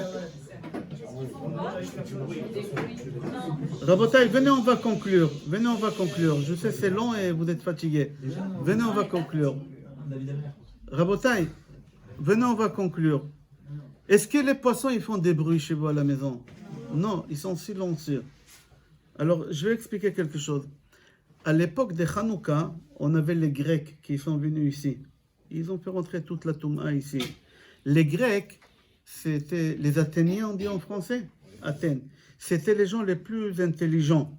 La philosophie, être quelqu'un de musclé, le sport et toutes ces choses-là, ils ont fait rentrer ici. Et eux, ils ont entendu qu'en Israël, il y a un homme qui est très intelligent. Mais eux, ils ont dit, c'est nous les philosophes. Aristote et tout ça, c'est des Grecs. Ils ont dit, non, non, il y a un rave en Israël qui est le plus intelligent que vous. Il s'appelait Rabbi Yoshua ben Hanania. Rabbi Yoshua ben Hanania. Ils ont dit, on va lui poser des questions, on va voir s'il est plus intelligent que nous. Ils ont parti le voir, ils lui ont posé 30 questions. Et parmi les questions, ils lui ont dit, c'est qu'avec des gestes, sans parole, ok. Il y a 2 questions qu'ils lui ont posées qui nous concernent notre cours à nous. La première question, ils lui ont dit, Ma ya'ase Adam veyamut. Un homme, il a envie de mourir. Il est jeune, il a 40 ans, sa belle-mère, elle vit chez lui, il n'en peut plus, il veut mourir. Qu'est-ce qu'il va faire? C'est ça la question. Ma ya'ase Adam veyamut. La réponse qu'il leur a donnée l'homme le plus intelligent au monde, ils ont dit, bah, shi'ichyeh. Shi'ichyeh. Il va mourir tout de suite. C'est quoi shi'ichyeh? Bah, qu'il a qu'à vivre. Magnifique, très, très fort. Belle question, belle réponse. Nous, on ne comprend pas parce qu'on n'a pas le niveau. Deuxième question, ils l'ont dit. Ma ya'ase Adam v'yichyeh. Un homme, il a envie de vivre. Il n'a pas envie de mourir. Ils l'ont trouvé une maladie, chas v'shalom. Ils l'ont dit, 6 mois, on te donne. Il a envie de vivre. Qu'est-ce qu'il fait cet homme pour vivre? Ils l'ont dit, bah, sheyamut. Bah, qu'il meurt. C'est pas compréhensible, mais il y a des paroles très profondes et on va comprendre pourquoi les poissons ne font pas de bruit. Quand ils lui ont dit, Ma ya'ase Adam veyamut, qu'est-ce qui fait l'homme s'il a envie de mourir? Bah, il a qu'à vivre. C'est-à-dire quoi, il a qu'à vivre? Publie sur Facebook tout ce que tu fais. Quand tu voyages en vacances, tu prends première classe. Hachem, il t'a donné prends première classe. Mais qu'est-ce que tu fais toi pour monter? Quand tu rentres dans l'avion, tu tournes à droite, première classe, c'est les premiers sièges. Après, c'est écho. Toi, tu montes en premier, tu t'assois comme ça. Tous les gens regardent, hey, tu as vu le barbu? Première classe, il a dû arnaquer la caisse de la synagogue, celui-là. Ils vont te porter l'œil. Attends, première classe, laisse tout le monde rentrer et rentre après. Quand on arrive, tu descends le premier, personne ne t'a vu. Après, il te voit dans le bagage, il te dit, ah, tu étais dans l'avion avec moi. Ne lui dis pas, j'étais en première, c'est pour ça que tu ne m'as pas vu. Tu peux vivre, mais n'y raconte pas, n'y parle pas, n'y fais pas de bruit, meurs. Qu'est-ce qui va faire un homme qui veut vivre? Bah, qu'il n'a qu'à faire le mort. Tu veux acheter une voiture, Testarossa. Achète la Testarossa, la Ferrari, mais pas la rouge. Achète la noire. Et quand tu arrives en bas de chez toi, n'accélère pas à la femme. Tu réveilles tout le monde. Non, arrive en silence. Tu n'as pas besoin de vivre et mettre des gourmettes comme ça en or, etc. Tu vas mourir. Si tu veux vivre, n'y fais pas ça, n'y expose pas sur Facebook, sur YouTube. C'est ça qu'est-ce qu'il leur a dit Rabbi Yoshua ben Hanania il y a 2000 ans. 1900 ans, il leur a dit ça. Ma ya'ase Adam v'yichyeh sheyamut. Qu'est-ce qui fait l'homme qui veut vivre? Il faut jouer le mort. Il ne faut pas s'exposer. Ils l'ont dit Vema ya'ase Adam sheyichyeh. Il n'a qu'à faire le mort. Sheyamut. Il n'a qu'à faire le mort. Ni t'expose pas, ni raconte pas. Tu veux mourir vite, expose-toi, ne t'inquiète pas. Les gens ils vont s'occuper de toi. La jalousie, elle est non. Et les poissons ne font pas de bruit, et c'est pour ça on dit Huta. Pourquoi? Parce que les poissons ne parlent pas. Ils ne racontent pas qu'est-ce qu'ils font. Tout de suite, tu vas raconter à ton frère. Déjà, ton frère, il n'a pas les moyens. Pourquoi tu racontes que tu vas aller à Pessah à Marrakech? Pourquoi? Pourquoi tu le rends jaloux, le pauvre? Il faut faire attention à ces choses-là. C'est pas méchant le Aïn Hara. C'est pas méchant le Aïn Hara. Mais il ne faut pas avoir peur d'un Aïn Hara. Le Rambam, dans les guides des égarés, dans Moreh Nevuchim, dit tu peux vivre normalement avec la kachatet shvila zahav, il dit dans les guides des arrêts. Juste milieu. Ne t'expose pas. Profite, mais ne t'expose pas. Ne raconte pas qu'est-ce que tu fais. Tu veux acheter un pavillon, achète un pavillon, mais ce n'est pas la peine à l'extérieur mettre des projecteurs que tout le monde y voit. Vis, mais à l'intérieur, fais le palais. Hachem, il t'a donné, kiffe, profite, fais tout. Et si tu ne le feras pas, Hachem, il va t'en vouloir. Hachem, il va te dire, je te donnais les moyens de kiffer. Pourquoi tu n'as pas kiffé? Hachem, il va te demander. Mais quoi, mais ce n'est pas la peine de mettre ça sur des réseaux, sur des photos, sur des choses comme ça. Non, c'est la source, tu vas porter l'œil. Rabotai, Avraham Avinu, il craint l'œil. Yitzhak, il craint l'œil. Yaakov, Akadosh Baruch Hu, Moshe Rabbeinu, Bil'am, les Zohar, Akadosh, tout. Mais il ne faut pas avoir peur de l'œil. Il faut vivre, il faut profiter. Si tu peux prendre première classe, tu prends première classe. Si tu veux t'acheter la Testarossa, achète-toi la Testarossa, il n'y a pas de problème. Mais n'y prends pas la rouge, ne t'expose pas, parce que Chas v'Shalom, ce n'est pas bon ni pour toi, ni pour ta famille, ni pour ton enfant. Je vois si on n'a pas oublié quelque chose.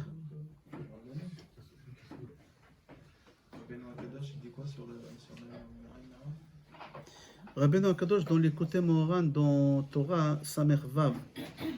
Dans Torah Samer Vav, sa fille, il raconte là-bas dans Torah Samer Vav, il dit que sa fille, là-bas c'est le Torah des Rikudim, des danses. Sa fille, elle avait mal aux dents. C'était vendredi, et Shabbat, il rentrait, et elle avait mal aux dents. Et il a dit à sa fille de danser, bravo, il a dit de danser. Et il a dit, papa, j'ai tellement mal aux dents que je ne peux pas danser, je ne peux pas danser. Alors il lui a dit, pense que tu danses. N'y montre pas que tu es joyeuse, pense que tu danses. Et ça va te guérir des mal des dents. Et elle est partie, elle a baissé les rideaux. Comme ça c'est marqué là-bas, dans Torah Samer Vav, elle a baissé les rideaux. Et elle a commencé à danser. À la fin de ce Torah-là, Rabbeinu Akadosh, Rav Nachman, il explique comment il faut se protéger. Et il dit qu'à travers les rikudim, on peut enlever le Aïn Hara, comme ça d'après sa Torah. Il dit dans Torah Tinyana, Kuf Gimel, il dit là-bas que pourquoi quand tu danses et tu tapes des mains, ça enlève tous les blocages. Il y a des gens qui ont des blocages. Il y a une fille qui n'arrive pas à se marier, 28, 29. La montre biologique, elle avance. Ses copines, ils se sont mariés, ils font la bar mitzvah de leur fils. Et elle est qu'invitée, la pauvre.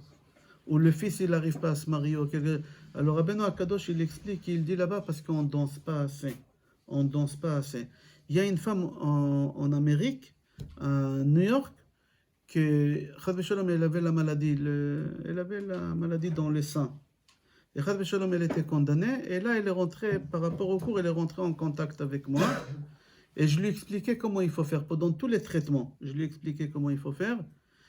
Et au moment qu'elle devait rentrer à la fin, elle devait rentrer dans le IRM, ça s'appelle, dans l'IRM. Je lui dis, scanner, je lui dis danser. Danser.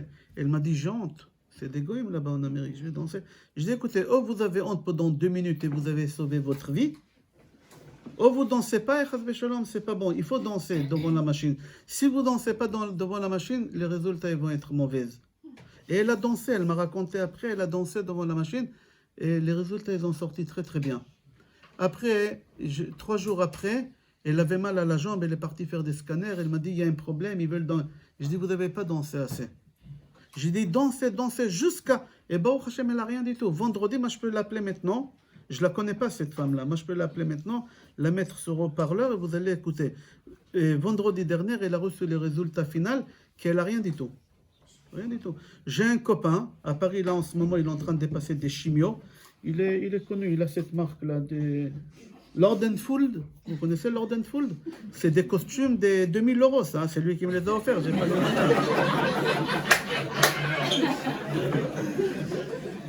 Lui, il habille tous les stars.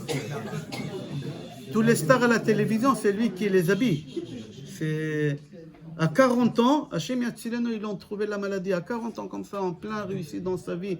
Un bel homme. Baruch Hachem, il a tout pour... Tac, du jour au lendemain, la maladie.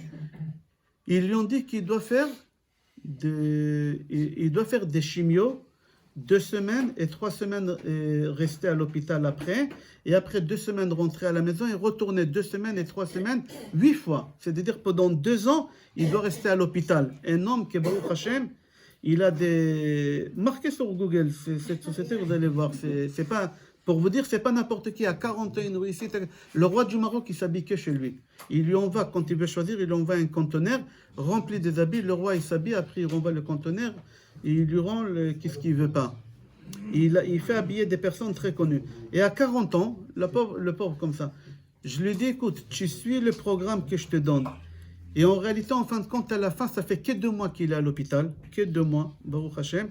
Là, ils lui ont fait le dernier traitement vendredi, avant Shabbat. Shabbat, il est rentré chez nous ici en Israël, et ils lui ont fait les traitements, et normalement, tout est fini. Au lieu de faire 8 sur 2 ans, en 2 mois, il a tout fini, Baruch Hashem. Je peux l'appeler et le mettre sur haut-parleur. Je lui ai expliqué comment il faut faire. C'est pas moi, c'est Rabbeinu qui lui explique comment il faut faire pour enlever toutes les maladies. Danser, d'accord, danser et taper des mains. Pourquoi? Moi, quand j'ai une saleté ici, je secoue l'habit et j'enlève la saleté. Dans mon corps, il y a la saleté, il y a la touma.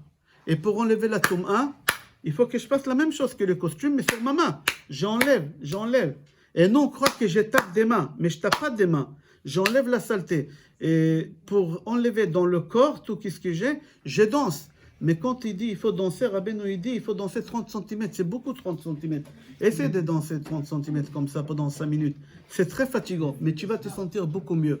Tu te sens soulagé après. Que ce soit homme ou femme, vous enfermez à la maison et vous faites ça, et vous allez vous sentir soulagé. Soulagé, vous allez sentir. Pourquoi? Parce qu'il dit tu nettoies le corps à travers le chant, à travers le danse.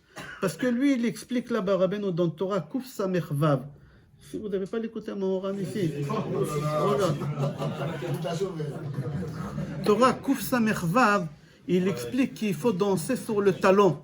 Pourquoi sur le talon? Parce que la valeur numérique des Ekev et Ekev, il explique là-bas d'après combien c'est important et ça peut enlever toutes les maladies, que ce soit homme ou femme. Comme c'est Kuf Samer Vav, ou Kuf Samer Vav, 176. Il explique comme ça. Ah, non. Kama. Kuf Samer Vav. Quoi encore? Rabotai, on a fini le cours sur Ain Hara. Il ne faut pas avoir peur d'Ain Hara, il faut vivre, il faut kiffer, il ne faut pas raconter. Qu'est-ce que tu fais. Je parle aux jeunes filles, s'il y a des jeunes filles ici, il ne faut rien mettre sur Facebook, sur TikTok, sur... quand on s'expose, c'est pas bon du tout quand on s'expose. Coupe les verbes.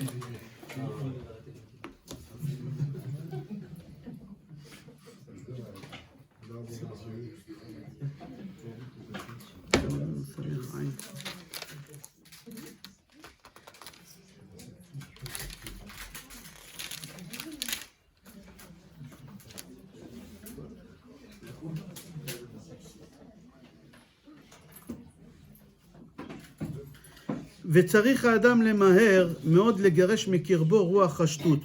Tu dois faire vite enlever רוח שטות, c'est un vote de folie, c'est l'angoisse aujourd'hui on appelle, l'anxiété, la peur, etc. מה שליבו מלא מרוח שטות הדבוק בו, c'est collé en toi, דבוק, c'est collé en toi, il faut l'enlever, mais vite il faut enlever ces choses-là. וזה על ידי שהתקשר להצדיק האמת, וההתקשרות היינו אהבת נפש, מה שאוהב להצדיק מאוד, ועל ידי זה נכלל לליבו בלב הצדיק, ולפי שליבו מלא רוח שטות, ורוח הוא האוויר, וטבע האוויר לבקש לו מקום פנוי לצאת שם, כמובן אצל המחקרים, וכשמוצא אוויר ממקום פנוי לצאת שם, והוא בוקע ושובר במהירות ובבהלה. ועל כן כשנכנע ליבו בלב הצדיק, ולב הצדיק הוא חלל בבחינת, וליבי חלל בקרבי, על כן האוויר של הרוח שטות, הדבוק בליבו, שליבו מלא מזה האוויר, והוא בוקע ושובר ליבו בבהלה ובורח לחוץ. Il dit que ça peut enlever les choses, l'angoisse, tous les blocages qu'il y a à travers... Tu t'attaches au Rav, à ton Rav tu t'attaches, et on s'attache au Rabbeinu HaKadosh dans chaque mitzvah qu'on fait, et tu danses, et à travers ça, tu fais exploser à l'intérieur qu'est-ce qu'il y a chez toi. מחמת שמצא מקום פנוי בלב הצדיק, ועל כן על ידי שמגרש במהירות רוח שטות מקרב לבו, על ידי זה יש לו נשבר, אוקיי. Avec la danse Rabotai, ki besimcha tetzion. Avec la simcha, vous allez vous en sortir. Rabbeinu Akadosh dit, le premier mot de la Torah, c'est quoi? Si tu coupes le mot en deux, Bereshit, Barashir. Comme ça, il dit Rabbi Nathan dans l'écouté à la Chod. Barashir Hashem, il a créé le monde que tu chantes. Hein? Bereshit, à l'envers, ça fait Barashir. Tu coupes en deux. Au Israël. Il dit Rabbi Nathan, il dit Israël, Shir'el.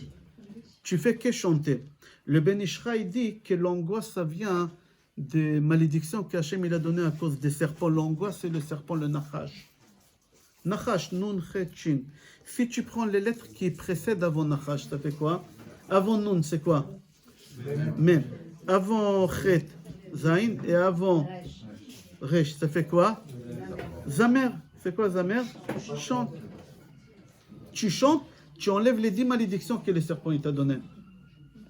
Chaz v'shalom la parnassa, chaz v'shalom, les 10 malédictions que Hachem il a données à Adam à travers les danses, à travers les chants. Tu chantes, tu fais que chanter, tout il va se débloquer. Tu arrives quelque part et tu vois, il y a un bouchon, tu veux que ça avance, tu chantes. Tu chantes. Ta voiture, elle ne veut pas démarrer le matin, chante, tu vas voir, elle va démarrer. Ah, tu m'as raconté que ça est arrivé il y a 2 ans. La voiture, elle n'a pas voulu démarrer un matin. Et la veille, j'ai fait un show, j'ai dit, tu chantes et ça. Il m'a dit, je commençais à chanter, après j'ai essayé, il m'a dit, la voiture, elle a démarré. Une fois, on a fait Paris-Lyon. Paris-Lyon. Et on n'avait pas d'essence. Alors j'ai dit à celui qui conduisait, je lui ai dit, mets une serviette sur le... Je lui ai dit, jette une serviette sur le tableau et on chante. On est arrivé jusqu'à Lyon sans l'essence. On n'a pas regardé le tableau, c'est un ara et on a chanté. Avec le chant, tu arrives. Avec le chant, tu arrives dans des endroits que tu ne peux pas imaginer. C'est ça le chant. Le chant, ça ouvre toutes les portes. Sans ça, tu ne peux pas avancer. Une fois, j'étais à Marrakech. Il y en avait une queue pour les passeports énormes. Pour rentrer à Marrakech, c'est très long là-bas. Les ordinateurs, c'est avec des pédales là-bas. Ils mettent le passeport et tout ça. C'est très long. Alors, j'ai dit à mon fils... chante. Il me dit, papa, tu es fou. Je dis, chante, tu vas voir, on va passer. Il me dit, non, je chante pas. Je dis, viens, on va chanter, même on va danser même. Et je l'attrapais par force comme ça. Et il y a un flic de loin, il dit, venez comme ça. Alors ma femme m'a dit, mais tu es fou, qu'est-ce que tu as fait? Regarde, il nous a vus en train. J'ai dit, attends, viens, on va y aller. Il nous appelle, je vais, il me dit, le chef, il veut vous voir, le chef de tout le Marrakech, de l'aéroport. On est rentré chez lui, et il nous dit, marhaba, marhaba, si vous, brouchim abaim. Il me dit en hébreu aussi, en arabe, en hébreu, brouchim abaim, nous on est contents de vous voir. Il m'avait avec le chapeau, la barbe, etc. Il a pris le passeport, il a tamponné tous les passeports, il nous a accompagnés jusqu'aux valises. Et mon fils, il a osé lui dire, est-ce qu'il y a un endroit où je peux fumer? Il n'avait pas honte. Il a dit, est-ce qu'il y a un endroit où je peux fumer? Il a dit, tu peux fumer où tu veux. Ben, il a dit, tu veux. Je dis à mon fils, tu ne fais pas cette chose-là. Quand tu chantes, il y a des nissim, comme ça il dit Rabbeinu Akadosh, tu vis d'après Rabbeinu. Jamais tu vas rencontrer des problèmes. Ton banquier, il t'appelle, il te dit, débit, je vais te rejeter un chèque si tu ne mets pas l'argent. Chante. Chante, chante, tu vas voir des miracles. Oui, des miracles, tu vas voir des miracles. On a vécu ces choses-là. On a vu de nos propres yeux des personnes qui étaient condamnées et qu'on leur a donné des conseils, qu'est-ce que Rabbeinu nous dit. Et Baruch Hashem, ils se sont sortis des pires maladies. Je ne sais pas si vous avez entendu mon histoire. Qu'est-ce que tu as écouté? Vous avez entendu, j'avais le... Non, c'est rien le Covid, si c'était que ça. J'avais le cancer des pancréas. Le cancer des pancréas. Et normalement, ça prend 3 mois. Normalement, tu finis 3 mois. Et quand j'ai reçu ces résultats de cancer des pancréas, j'ai dit ça dans le cours il y a 2 ans. Tu as écouté ça? J'ai pas dit à personne. J'ai pris les papiers, je suis rentré chez moi à la maison, et sur la route, j'ai dit à Hachem, on fait un pacte. Moi, je suis qu'est-ce qu'il dit Rabbeinu. Moi, je suis qu'est-ce qu'il dit Rabbeinu, et moi, je vais avoir les résultats. Alors, premièrement, qu'est-ce qu'il dit Rabbeinu? Tu n'angoisses pas ta femme. Tu n'angoisses pas ta femme. J'ai dit, je ne raconte pas à ma femme, c'est quelque chose de très dur. Il te reste 3 mois. Moi, je me lève à 2h du matin, je n'arrive pas à dormir. J'ai des sueurs froides, je me vais dans un cercueil. Je me vais dans un cercueil mort, c'est fini, que tout le monde y pleure, que je ne suis pas au mariage de mes enfants, etc. Et tous les jours comme ça. Et le travail que Rabbeinu nous dit, dès qu'il y a une angoisse qu'elle vient, tu chantes. Mais tu chantes très fort et tu danses. Et moi, chaque fois quand j'avais une angoisse, je chantais. Le problème, qu'à 2h du matin, tu ne peux pas chanter. Et moi, j'habite juste en de ma synagogue. Ah, tu étais chez moi plusieurs fois. Moi, j'ai 20 pas à faire. À 2 heures du matin, je m'habille et je descends en bas à la synagogue et j'écris. C'est au sous-sol de la synagogue. Tu peux crier jusqu'à demain. Et j'écris et je danse et je danse et je chante. Kamatov Hashem. Et j'ai Ashrenu Sheshlanu Rabbi Kazé, En Yush Ba'olam, Rabbeinu Shag. Et j'écriais comme ça et j'ai monté à la maison avec une transpiration. Je te raconte pas. En été, c'était comme ça. Et j'ai monté, je dormais, je disais rien à personne. Et il y a qui savait, 2 personnes. Le médecin traitant et un médecin de ma synagogue, docteur Pariante, qui est pris chez moi. Et lui, il n'arrête pas de me dire tout le matin, Rav, c'est tard, vous rigolez, vous savez, c'est grave. Et c'est le cancer le plus dangereux qu'on traite le... Je dis, laisse-moi faire 30 jours. Dans 30 jours, si Chas Veshalom, ça ne marche pas, je te laisse faire qu'est-ce qu'il faut faire. Mais moi, je suis sûr que ça va marcher. Pendant 30 jours, j'ai fait que danser, j'avais des moments d'angoisse, c'était très dur, j'ai pas dit à ma femme rien du tout. Les jours que c'est arrivé, qu'on devait aller faire le scanner, c'est lui qui m'a ramené à l'hôpital américain, à Neuilly. Et c'est lui qui a le service, c'est un service qui appartient à un beau-frère à lui. Alors quand il me ramène là-bas, il me fait, à 7 h du matin, il fallait être là-bas le premier, il m'a fait rentrer dans le scanner, dans la machine, je ne sais pas comment on l'appelle, et tu entends comme un marteau comme ça, pendant 20 minutes. Et après, je sors et il me dit qu'est-ce qu'on vous a détecté? Je dis le cancer de pancréas, 32 mm, je crois c'était millimètres, 32. Il me dit vous êtes sûr? Je dis oui, pourquoi? Il me dit mais moi je ne vois rien du tout, mais je vais vous refaire avec des produits. Alors il a demandé à l'infirmière d'injecter des produits. Alors je rentre 40 minutes, il me garde dedans. Je sors, je dis écoute, il y a quelque chose. Il me dit non, vous avez les papiers de l'hôpital. J'étais à quel hôpital? J'étais à l'hôpital Ambroise Paré, j'étais là-bas. Je lui donne les papiers officiels de l'hôpital qui s'est déclaré. C'est pas n'importe qui, c'est l'hôpital officiel qu'ils ont détecté le cancer des pancréas. Il me dit regardez, moi j'ai vérifié, j'ai le papier ici à moi. Il n'y a rien. Il m'a dit je ne peux pas faire des bêtises, vous laissez partir avec mon papier quand l'hôpital il dit cette chose-là. Il m'a dit, je ne peux pas vous refaire une 3e fois, mais je vous donne les papiers. Je suis parti avec les papiers, j'ai appelé Uber. Je suis rentré, je suis rentré à la synagogue. Quand je suis arrivé à la synagogue, j'ai descendu les marches sur le genou, pas sur les pieds. Et quand j'ai ouvert la porte, j'ai commencé à pleurer, à parler avec Hachem, à chanter, à remercier Hachem. Et après, je suis parti dans la Hazara où il y a les femmes. J'ai mis les 2 papiers, j'ai appelé mon frère, il est cardiologue ici il a une clinique à Tel Aviv, il est cardiologue. Et je lui montre le papier. Il me dit quoi? C'est quoi? Est-ce que tu comprends? Tu sais qu'est-ce que tu as? Je dis Yosef, attends, je te montre l'autre. Il me dit mais c'est quoi ça? Il a cru que j'ai fait des... Je dis non, regarde qu'est-ce qui s'est... Et je lui explique, il me dit mais j'arrive pas à croire. C'est pas... Akadosh Baruch Hu, il m'a fait sortir de cette histoire-là qu'à travers... Qu'est-ce qu'il a dit Rabbeinu? Tu chantes, tu danses et tu guéris de toutes les maladies. De toutes les maladies. Au moment que tu danses et tu chantes, il n'y a rien, aucun obstacle dans ta vie. Personne ne peut t'atteindre, personne ne peut te faire du mal, personne ne peut rentrer dans ta case. Chacun il a sa case. Comme ça, il dit Rabbeinu. Dans Torah, Ain Aleph, Torah Tinyana, dans la 2e Torah, il dit là-bas, Ain Aleph là-bas, il dit, personne ne peut, chacun il a une case. Il explique, Rabbeinu Nathan, dans l'écouter à la Chot, avant que tu es venu au monde, vous me dites si c'est long, on arrête. Hein. Non, mais en plus, il y a ma femme qui m'attend à côté. Elle est un peu brave. La pauvre. Il dit dans l'écouter à la Chot, avant que tu es venu au monde, Hachem il t'a fait asseoir à côté de lui. Il t'a montré l'itinéraire de ta vie. Il t'a dit voilà, tu vas venir, voilà, ton père il est docteur, ta mère elle est docteur, voilà les frères Ketcha, ils sont gentils, un avocat, un dentiste, voilà qu'est-ce qu'il y a. Non, Hachem, je ne veux pas un papa médecin, je veux un papa soulard. Je ne veux pas une maman médecin, moi je veux une mère qui traîne dans des bars toute la journée. Mais pourquoi? Tu vas souffrir, tu auras honte avec... Hachem, je veux... Comme ça dit Rabbi Nathan. Hachem, je veux pas des frères comme ça, je veux des frères des voyous dans la drogue, je veux des frères de... Mais pourquoi Hachem, je sais qu'est-ce qui est bien pour ma neshama. Si je descends dans une famille bien, je serai tenté à faire des mauvaises choses. Ok, on avance. Hachem, après, il va te montrer ta vie, comment elle va être. Et tu n'as pas voulu. Après, Hachem, il te montre ton corps. Tu vas être mince. 1m75, 70 kilos. Non, Hachem, je veux pas ça. Je veux petit, gros, noir. Je veux pas être beau. Je vais glisser. Mais pourquoi les gens ils vont se moquer de toi? Tu auras du mal à trouver un chido. Hachem, je veux comme ça, je veux bégayer. Je veux venir au monde gros, je veux un bras long, un bras court. Je veux Mais pourquoi?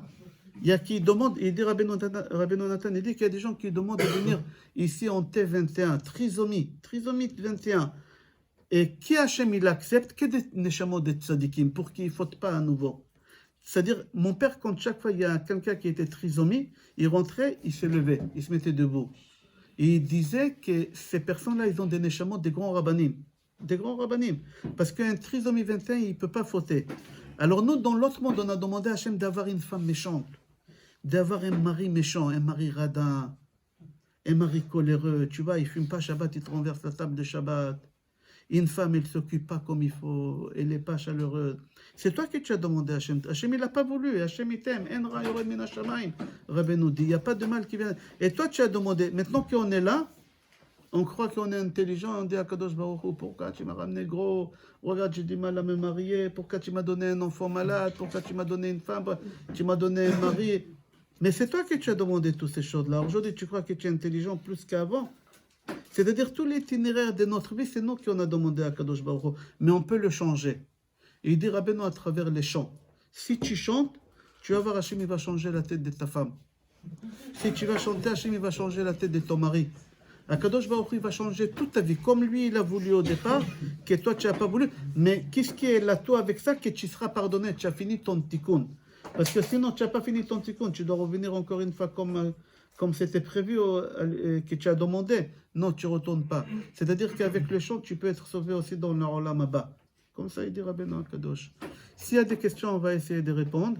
Et pour les hommes, s'il y a des gens qui n'ont pas fait Arvit, moi je dois faire Arvit, c'est l'année de mon père, et je dois faire Kaddish, je n'ai pas fait Arvit. Mon père, il est décédé il y a 7 ans. Il y a 7 ans.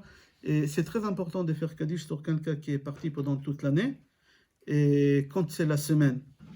Et quand mon père il est décédé, je crois pendant toute l'année, j'ai raté peut-être 6 fois Kaddish. C'est très dur.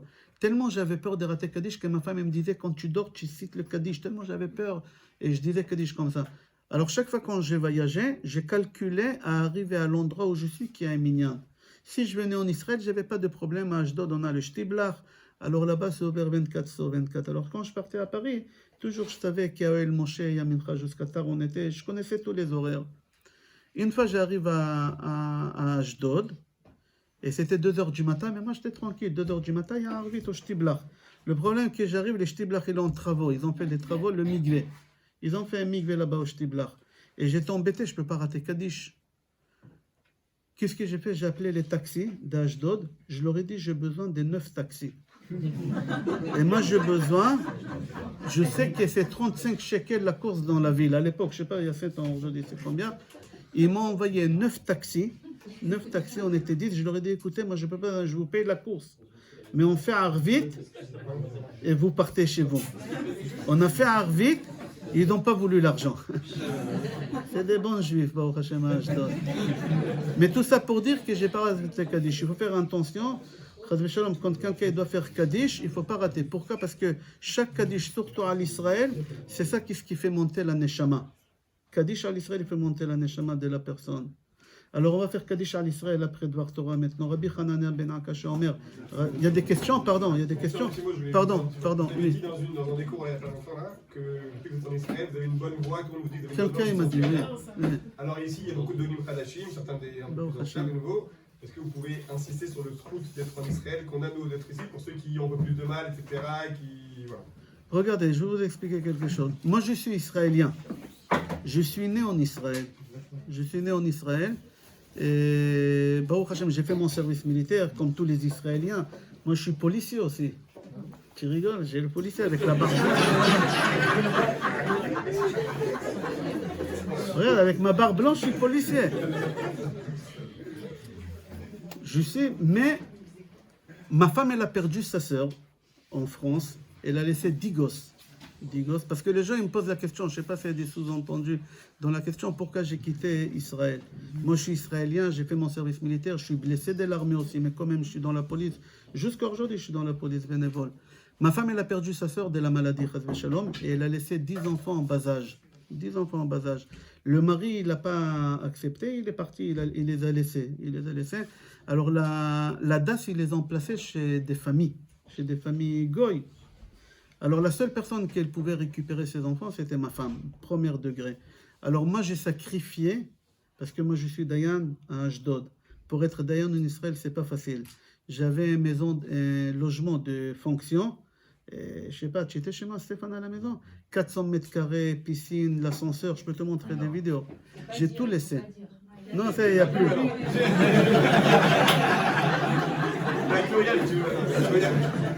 Il n'y a plus. Baruch Hashem, ça va venir, Be'ezrat Hashem.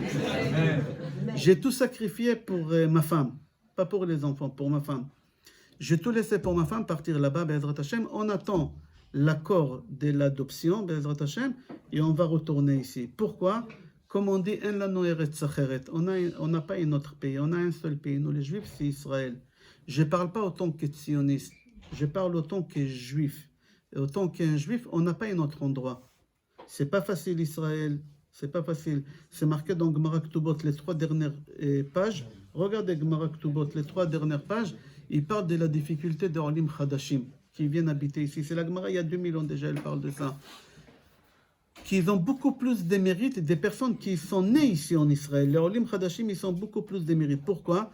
Parce que le Olim Chadash, il a goûté la facilité de la vie à l'étranger. À l'étranger, ok, la vie elle est chère, mais on se débrouille, comme on dit. Nous, ici, comment elle a dit Golda Meir? Elle a dit, ici en Israël, chaque cerveau, c'est un cerveau d'un président. Alors, chaque juif ici, il pense la même chose que toi. Alors, tu n'as pas un train en avance. En France, par rapport au game, on a un train en avance. Alors, on a réfléchi, on a une idée, on arnaque et on retourne. Le temps qu'ils ont compris, on a déjà fait l'argent. Ici en Israël, tu n'as pas le temps de réfléchir déjà qu'on a pris ton argent. Tu comprends? Alors, on a beaucoup plus de mérites, nous, les Olim Chadashim, d'accord, que les Israéliens qui habitent ici, parce qu'on a goûté Chutz Laaretz, on a goûté la facilité, on a goûté de beaucoup de choses qu'ici on a du mal. Alors, on a beaucoup plus de mérites. Avira, seulement respirer l'air d'Israël, c'est une mitzvah. Marcher 4 pas, chaque 4 pas que tu peux en Eretz Israël, c'est une mitzvah. Yosef Hatzadik, quand il est mort, avant de mourir, qu'est-ce qu'il a donné comme ordre? De ramener ses ossements. Il a dit, est-ce qu'un tzaddik qui se décompose? Jamais. Alors pourquoi il a dit mes ossements? Faites monter mon corps. Parce que Yosef Hatzadik, il a dit, quelqu'un quand il meurt, la neshama elle sort, et il y a l'air des pays qui y rentre.